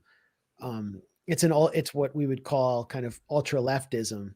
But I mean, how do you respond to it? I mean, my response is it just doesn't acknowledge the existence of imperialism. Yeah, and it doesn't respond to the particular material conditions on the ground. I mean, I think you could talk about this for an entire episode, and it would be interesting. Yeah. I mean, especially, a lot of people in the comments are talking about Michael Hudson, who's a brilliant economist. We've had him on. In fact, I want to bring him back sometime, because he's a Marxist economist who's also kind of heterodox economist in other ways. He's got a variety of influences, and he has taught in China. He's a very interesting guy. And we did an episode with him, and he talked about the situation of economic decoupling that we're seeing right now, because there was a process over decades since the 1972 historic Nixon visit to China, in which China and the U.S. It's true at the end of the first Cold War, China and the U.S. allied against the Soviet Union. China took this kind of ultra-left extreme position that Soviet so-called social imperialism was a bigger threat than U.S.-led capitalist imperialism. So they unified together against the Soviet Union. That was one of the main reasons for the counter-revolution in the Eastern Bloc. And that's a long, complex history. It's not to say that the Soviet Union was on the perfect side either. There's critiques of both sides. But what's interesting about that history is, now that the U.S. succeeded in helping to overthrow the Eastern Bloc, it eventually was inevitable that it would turn back against China, especially because China refused to subordinate its economy to Western capital. So I think when it comes back to this question of whether or not China is socialist, for me, it's such an academic question, and it's always these people in the U.S. and Canada and Western Europe who are often not even engaged in work. Looks like we lost him again. So yeah, Ben's been taken out again. Yeah, well, what I can do, unless you had a specific topic, because I think it's I know we're jumping all over the place here, but I told you about reaching out to MPs on the Xinjiang vote. I don't know if that's too much of a diversion back to Xinjiang, unless you wanted to continue on another topic. Well, I think Ben. Ben's back, so yeah. We can hear him. Yeah. So Ben, you were saying. Can you hear me now? Yeah, we can. Yes. Yeah, sorry about that. My internet, it's so awful tonight. I need to figure out what's going on. But anyway, the point is, this is a very academic discussion that I think is often not really related to what working class people on the ground have been experiencing. And the reality is that the material conditions of people in China have significantly improved. I mean, they've ended extreme poverty, and that's an important gain. And I think what it comes down to is that it's an understanding of socialism that is not a useful definition, and it's frequently socialism is taken to mean state control of the economy, but not looking at what the state actually represents. So this is fascinating. I mean, we see people like in the case of Matt Brunig's argument, he says that, oh, well, Venezuela is nothing compared to Norway, because Norway, in terms of just the sheer percentage, technically has more state control of the economy. But Norway is involved with NATO. It backed the NATO war that destroyed Libya, which was a country that had the highest standard of living in Africa, that provided healthcare and education for people and housing for people. So if your only metric is just state control of the economy, Saudi Arabia is the most socialist country in the world according to that metric. Saudi Arabia, which is basically a feudal country, but it has state control over huge aspects of the economy. It's not a useful metric. What's a more important metric is what class is in control of society. Because this comes back to this issue of Venezuela. It is true that in Venezuela, more than 90% of the economy in terms of GDP comes from privately owned businesses. That's true. And the Chavista process has been a very contradictory process. There's a lot of internal contradictions. But the reality is that the state in Venezuela is not controlled by the oligarchy at all. The oligarchy has been at war with the state since Hugo Chavez came into power consistently. I mean, for 20 years now. And similarly in China, the state is under the control of the Communist Party of China. Now, there's a lot of contradictions in that party. There's been a lot of ideological fighting in that party. And you can say what's interesting is that Xi Jinping represents a turn back toward the left, whereas you could say that Jiang Zemin and Hu Jintao, these are complex historical discussions, and I'm certainly not an expert. I would never claim to be an expert. But you could say that, well, they represented a kind of certain other wing of the party. Xi Jinping represents a more left-leaning nationalist wing that is trying to reassert the Marxist elements of the Communist Party of China, whereas previously in the post-Deng era, there was a move toward market socialism. But the reality is that in China, the Communist Party of China controls the state. The oligarch, the elements of this kind of billionaire class that has emerged, they do not control the state. And in fact, they've been disciplined by the state. They've been disciplined by the party, which is something very different. In the United States and in Canada and Western Europe, these are states that are controlled by the oligarchy, by the capitalist class. They act on behalf of their interests. And if you look at China, the commanding heights of the economy, which is something that if you go back and read Vladimir Lenin, he's talking about the importance of the control of the commanding heights. And, this has been used by opportunists throughout history, but Lenin talks about the importance of war communism.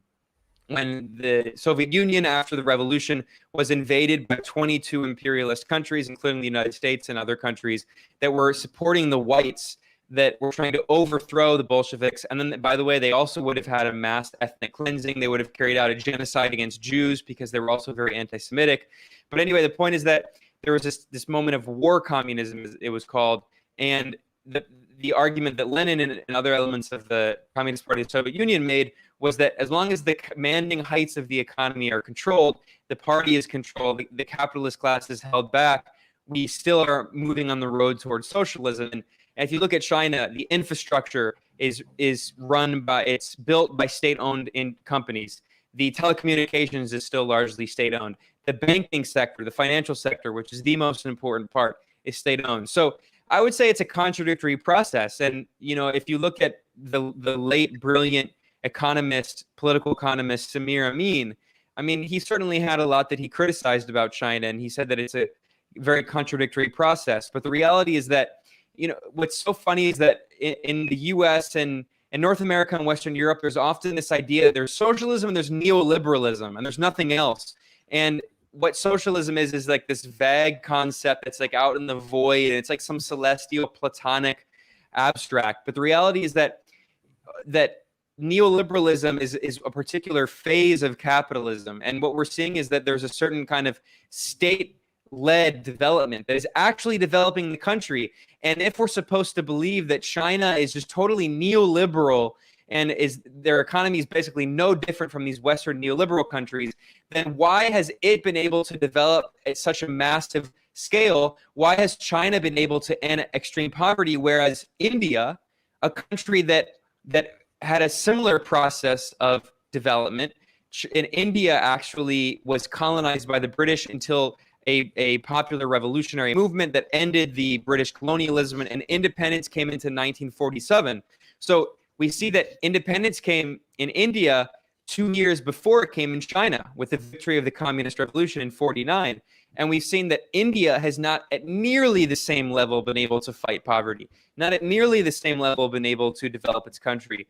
So are we supposed to believe that these are cultural differences? That's not a materialist understanding of history. It's not cultural differences. There clearly has been a state-led development in China that has worked in a way, and it's been a complex, contradictory process. And of course, no one seriously is saying that it's the same model as the Soviet Union or the Maoist era. I mean, there has been elements, and China has called it market socialism. But the reality is that the commanding heights of the economy are still controlled, just as in Venezuela. The commanding heights of the economy are still controlled. But the majority of the economy in Venezuela is still in private hands. I mean, it's a complex process, but the reality is that these are also poor countries that are going through processes of development. So you can't compare the process of development in a country like the United States or Western Europe that developed their countries based on slavery and colonialism. And those are totally different historical processes.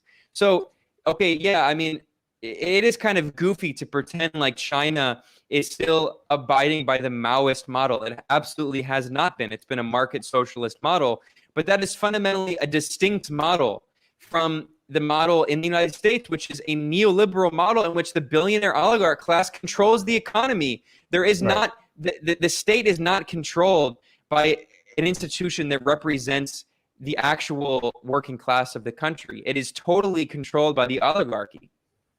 Right. Yeah. Yeah. I mean, those things all make sense. I'm a little bit out of my element with the socialist discussion, but I can talk about anecdotal evidence that kind of points to the fact that this is, yeah, exactly what they're trying to do, where they don't let kind of capitalism run out of control. There was one interesting story about, so I mean, obviously road infrastructure is an important part of China. And in the beginning, to build highways and bridges, they used to go to private capital to help them build it. And a part of the story, I don't know if it's true or not, but this is a story I've heard a few times. So Li Ka-shing is one of the richest guys in Hong Kong. If not, I think he is the richest guy in Hong Kong. He has a lot of investments in China, and he owns the Yantian port in Shenzhen. And there's an important tunnel that goes to it that ends up also being a key corridor to get up to the next city north, Huizhou, without having to take a really long route. And he built that tunnel, and he was given the ability to collect a toll fee. And so after many, many years, he made his money back on the tunnel and quite a bit more. And that was when China decided, okay, we want to start kind of nationalizing some of these important parts of our infrastructure. And so they went to Li Ka-shing and said, okay, we want to buy this back from you because we want to make it free to the public. We want to make this a public road. And he didn't agree. And they tried to negotiate. No, it didn't agree. So they said, okay, well, we've got money now. And so what they did, according to the story, is they built a tunnel right beside it and made it free. And nobody went through his tunnel anymore. And so then he came back and said, okay, all right, I'm willing to sell it now. He said, okay, cool, yeah, but the price has gone down a bit, So how much of that story is true or not, I'm not sure, but they did turn that from a privately owned toll road into a free road now. And it almost makes me think, listening to your story about how they're trying to undermine countries like Venezuela, is I think maybe part of it is making sure that the country doesn't get to a point where they even have the ability to start renationalizing some of its important sectors, bringing it back into the public realm, which is kind of, they probably know that eventually they might be able to succeed, just like China did in that regard, but they're not even allowing it to give them a chance. deciding for them who their government should be, relocating the US dollars that are under control of one guy, moving it to another guy who the US prefers. It's quite interesting to see it all unfold, and hearing you talk about this ties in a lot of the context that helps people understand it a bit more.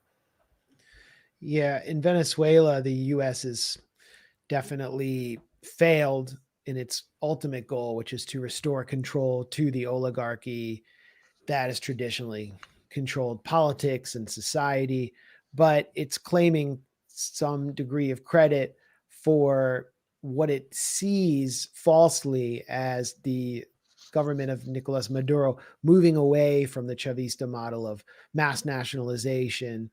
And that's maybe the closest it can come to claiming victory through sanctions, through starving the country of revenue. Venezuela's Constituent Assembly has had to pass an anti-blockade law, which allows more parts of the economy to open up to private capital, but under the control of the government, with the revenue used to fuel the social programs or keep the social programs that were established, like the CLAP food program, the free housing program, Misión Vivienda, those programs alive, and to keep this revolution alive. But under this kind of external and internal pressure, we saw for the first time in the Venezuelan legislative elections the emergence of a kind of ultra-left politics that broke away from the traditional Chavista PSUV party and ran under the banner of the Communist Party, won like a tiny percentage of votes, less than 2%.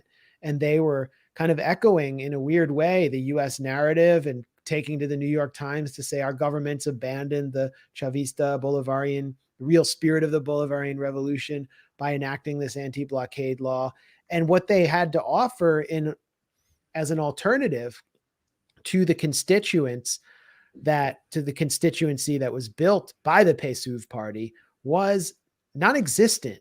They didn't actually have an alternative. I kept looking for their program. They're like, we need to go back to Chavez's program here or there. That it just, nothing was practical and there was nothing to offer. Meanwhile, when I put the critique to Delcy Rodriguez, the vice president, and basically the finance minister, or really someone who's presiding over this program of fighting sanctions, in this interview, which I would urge everyone to watch, I put that critique to her, and she acknowledges it and says, she just explains how sanctions have debilitated the economy and how this is the only means of survival of this government that was actually elected to provide to a population that was traditionally completely ignored, marginalized, and living in absolute destitution. So I think you have a perfect example there of the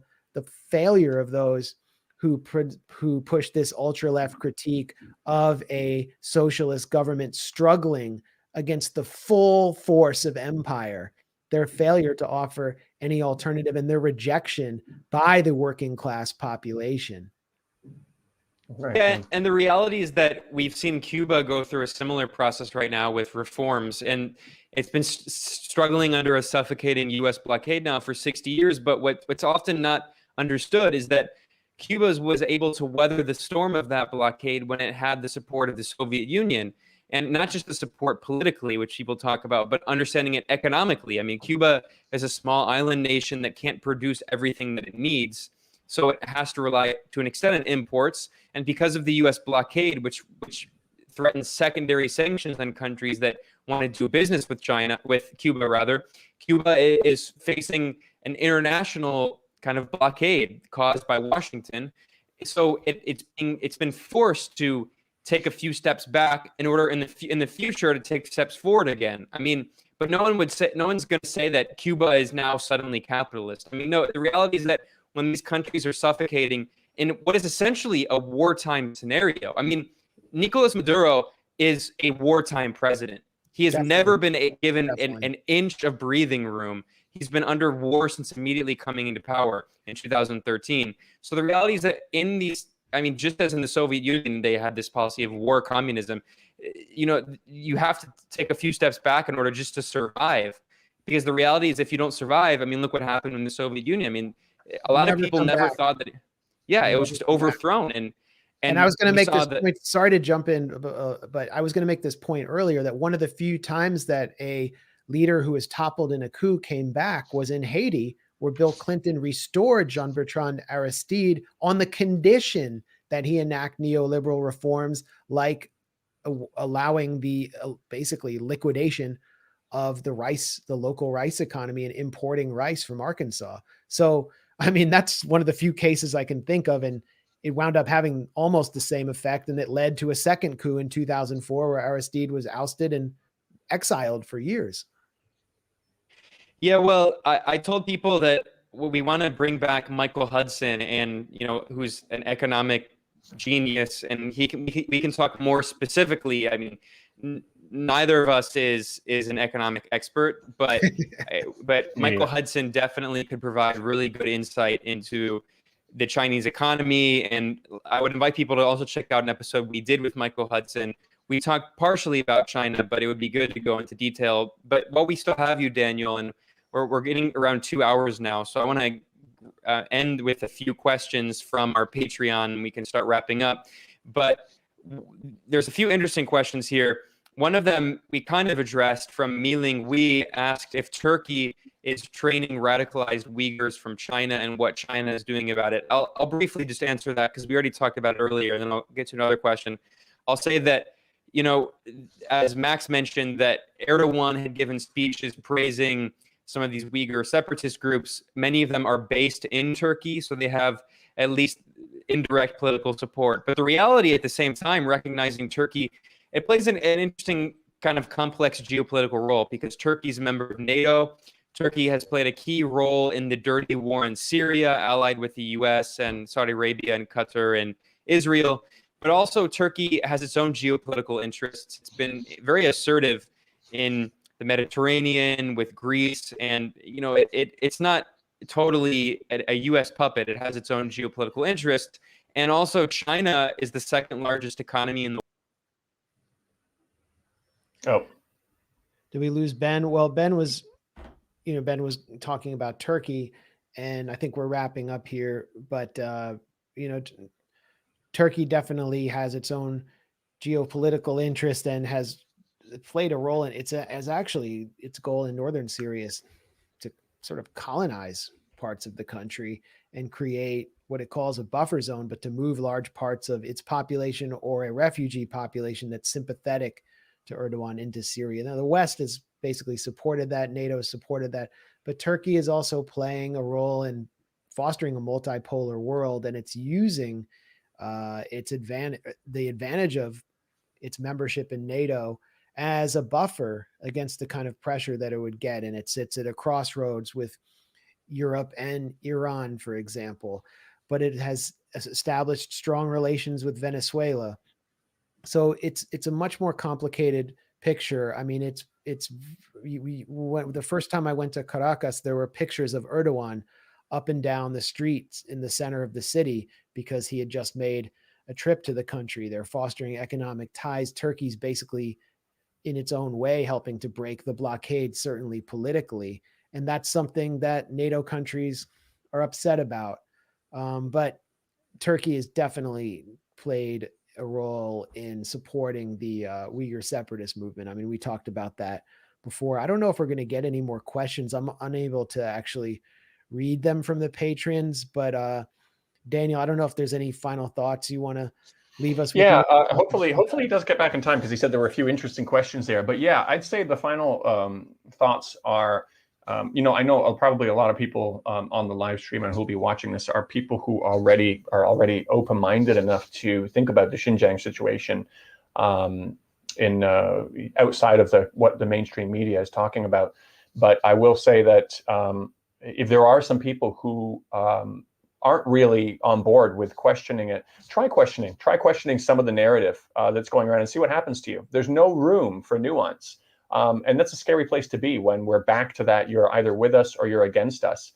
That you can't have a logical discussion on the fact that For example, Toursene, the concentration camp, supposed concentration camp survivor, whose story has been propped up by CNN and BBC, where BBC, retweeted her story 7 times within 24 hours.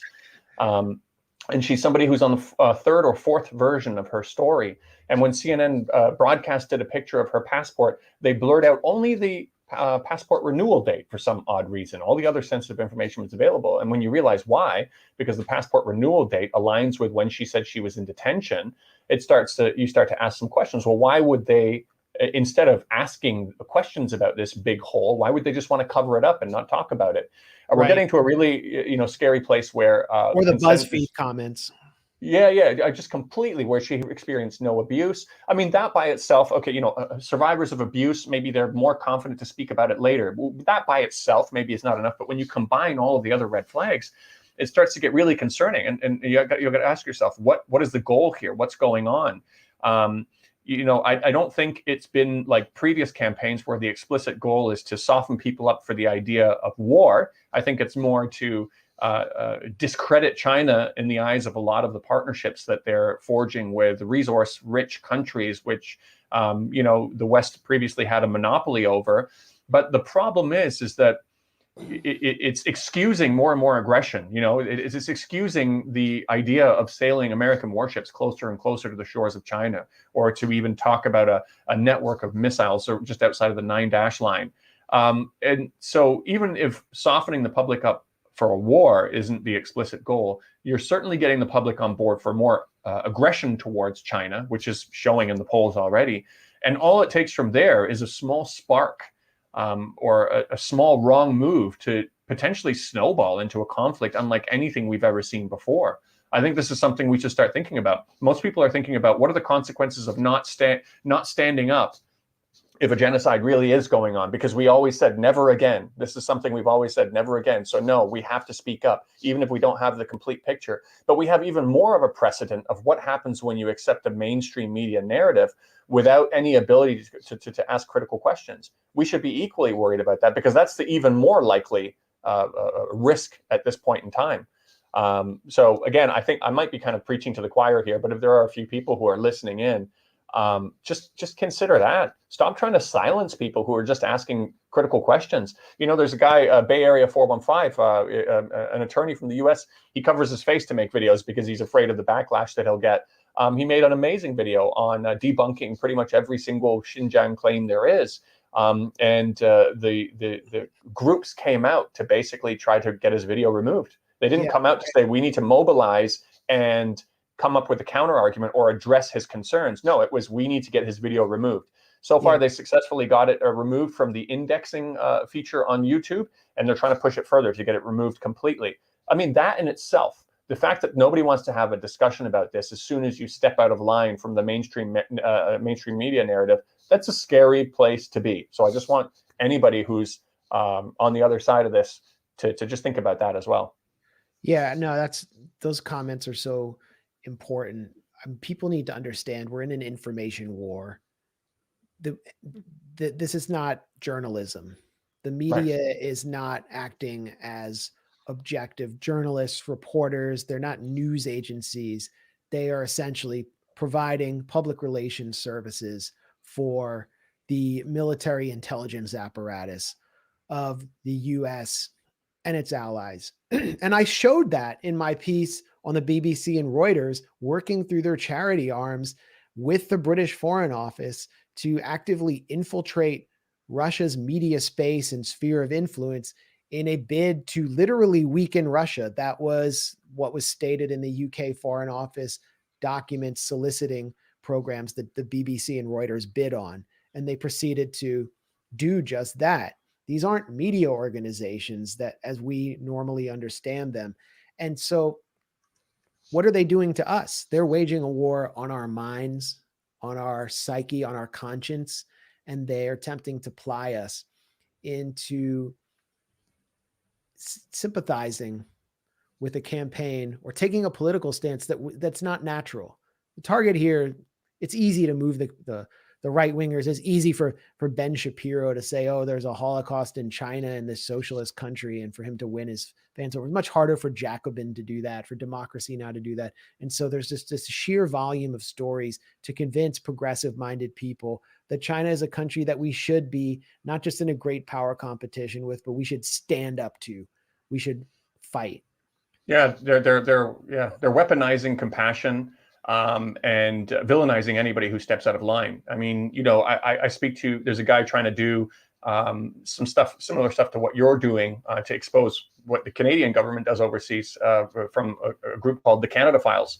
And even as Aiden, yeah, and Great even work. though he's really everyone should follow Canada Files. And also, I meant to mention before, watch our friend Dan Cohen's video, Is China Committing Genocide, at Behind the Headlines at Mint Press. Great one. I mean, he breaks it all down, and it's much easier to absorb than our articles at the Gray Zone, which I think are kind of much, you know, secondary, deeper reference. Watching it.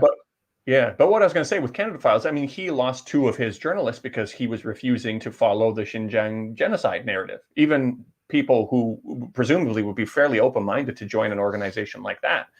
And I'm sure even you guys, the Gray Zone, I'm sure even guys who are usually on board for your other stuff might say, "Oh, now you guys are turning into genocide deniers." It's I'm sure there's consequences. We already went through that process on Syria, and I went through that process. And you know, there was a letter to denounce me because of these exposés I wrote about the Syrian white helmets, which have been completely vindicated. They were absolutely factual. No one challenged a single point in them. But, you know, I was known as one of the more prominent voices of the BDS movement. The Palestine Solidarity Movement was sending me around from campus to campus to, you know, speak in support of the boycott, to present my work, my journalism on Israel, Palestine. I'm an advocacy journalist. And, you know, a who's who of that movement, or many people, basically signed a letter denouncing me and pledging to never work with me again without naming me. Ben was essentially referred to as well, and we could go on and on about it, but it was sort of a painful process. I'm sure many of those people would be ashamed now that they know that hundreds of members of the so-called members of the White Helmets were evacuated through the occupied Golan Heights by Israeli intelligence. But, you know, whatever, we proved our point. We feel very confident about where we are, but we went through that process on Syria, and this new narrative is so similar to the Syrian narrative, and so many of the same actors are involved. The New Lines Institute, it's basically the same people who tried to discredit us, not just discredit us, but literally dehumanize us for our reporting on Syria. Because But so I feel like what Aiden's going through at Canada Files, it's the same thing we went through a few years ago. And in a few years, you're going to feel much more confident about it. The only thing that matters is being right and having having principles and actually sticking to them, because we're not trying to get elected to Canadian Parliament or US Congress here. And you know, the interesting thing too is, though, that you obviously went deep enough before you made your content to know that I really believe this is what's happening. Somebody a little bit less confident, you know, would ask the question, if you were wrong, had you been wrong, that would have never, ever left you. However, for the people who were pushing this idea, and it turns out they were wrong, there's very little consequences for them. They can move on to the next propaganda campaign, which is the Xinjiang campaign. So the easiest things to do at this point is for people in the West is if they can either shout and regurgitate the propaganda that's being spread about Xinjiang, or they can keep quiet if they're unsure. But to actually ask critical questions or speak out, that's the most risky thing you can do. You're going to be called a genocide denier, and it's just not worth the risk for people. And then for the people who are convinced, you know, at least stop trying to silence people who just want to ask, you know, some simple questions. I mean, if you're that confident about your narrative, why do you got to be so scared about people just asking a few critical questions? You know, because a lot of those critical questions get to the heart of the fact that a lot of this doesn't make any sense. But yeah, when we get to this point, and you're seeing a lot of the same red flags about what happens to you when you speak out, even a little bit in deviation from the mainstream media. Knowing what happens now, it's, again, like I said, it's something we should all be worried about. Yeah, absolutely. Ben, are you there? Yeah. Can you all hear me? Yeah, yes. I gotta jump off here, but if you, I know there are two more patron questions for Daniel. If you want to continue with. Yeah. Well, we can conclude with these questions here. All right, I'm gonna sign off. Daniel, thanks a lot. Okay. Yeah. Good seeing you again. Yeah. Look forward to joining you on your podcast in the future. And I know you'll tell everyone again where to find your work when this whole Sure. thing. Yeah, definitely. All right. All right. Take care. Yeah.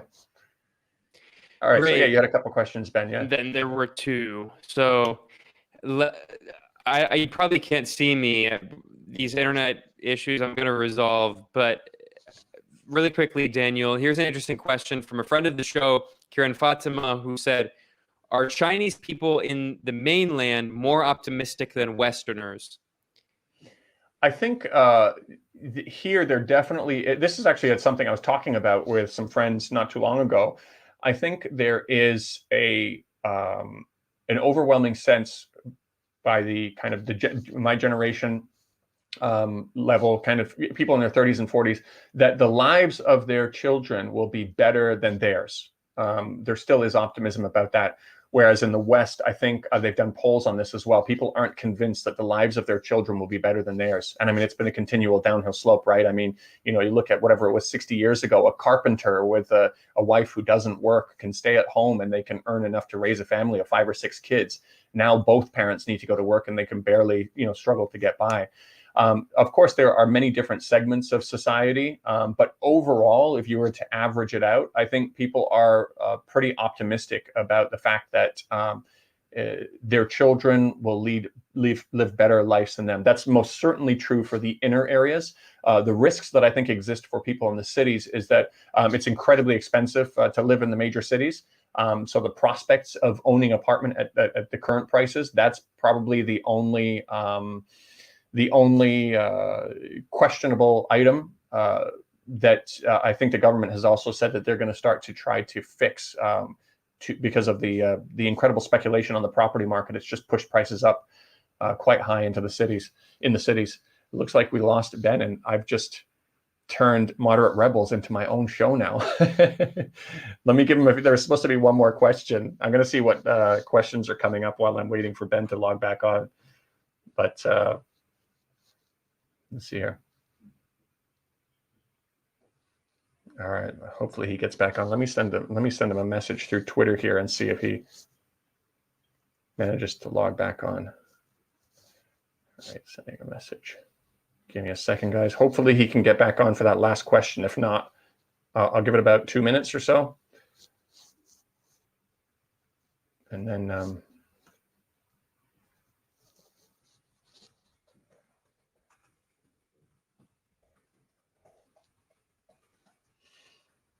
maybe what he can do is he can. No, it's not awkward. It's okay. I'm looking at some of the comments now while I'm waiting for everybody to get back online here. Yes, Daniel taking over Moderate Rebels.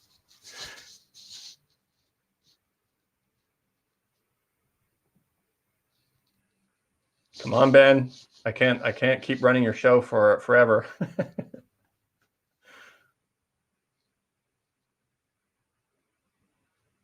While I'm waiting, I'll just kind of re-emphasize that point that I was saying, because I think if they were going to ask me what I would finish with, it was just what I said about being really worried about the narrative and how we're in a situation where it really embodies exactly what Bush said while they were going into Iraq, is that you're either with us or you're against us, and there's no room to stand in the middle and ask critical questions. If I was in the West and I was working an ordinary job, or if I was a government official, I wouldn't be saying what I'm saying. It would just, there'd be too much risk. So that's why I empathize with a lot of the MPs who voted in favor of it. Actually, the Canadian motion I hope Ben's going to be okay with me taking over the show here. But the Canadian motion to call what's going on in Xinjiang a genocide, I actually reached out to 80 MPs, and almost all of them either completely refused or just ignored me. There was one MP who agreed, Scott Atchison from Parry Sound. And as we got to the agreed upon date, a few hours before, they started asking questions about what my show was about, and they probably looked me up and they canceled. They said, "No, sorry, we don't want to talk to you," and they weren't interested in rescheduling either. So these MPs are, even though I think it's quite shameful that they are confident enough to call what's going on in Xinjiang such a strong name and to promote the idea of boycotting the Beijing Olympics. Yet they're not confident enough to speak to somebody who potentially will ask them some difficult questions. I think that's very telling. But at the end of the day, if they're not equipped with enough information and they know that their constituents have been propagandized into one direction in an extreme way, you imagine what the consequences are for them for voting no. You know, that obviously it will probably lose them their seat, lose them their votes. And again, from the perspective of, if you were in their position, to vote yes to it and later find out it was just a giant propaganda campaign comes with far less consequences than voting no and then later finding out you were wrong, that a genocide really was going on. So when you're not equipped with enough information, it's almost obvious that that's the way they would go. I think I gave it more than 2 minutes. So this is the first time that a guest is closing the show for Moderate Rebels. So I hope you guys enjoyed, and I'm not sure what they usually say at the end of the show, but if he sends me through that last question, I'll get him to put my answer into the description below. Thanks everyone for joining, and if you want to follow me, you can follow me over on my channel. It's just with my name, Daniel Dumbrill. You'll find it under YouTube if you search my name. So thanks to everybody, and I'm logging off from here. Peace.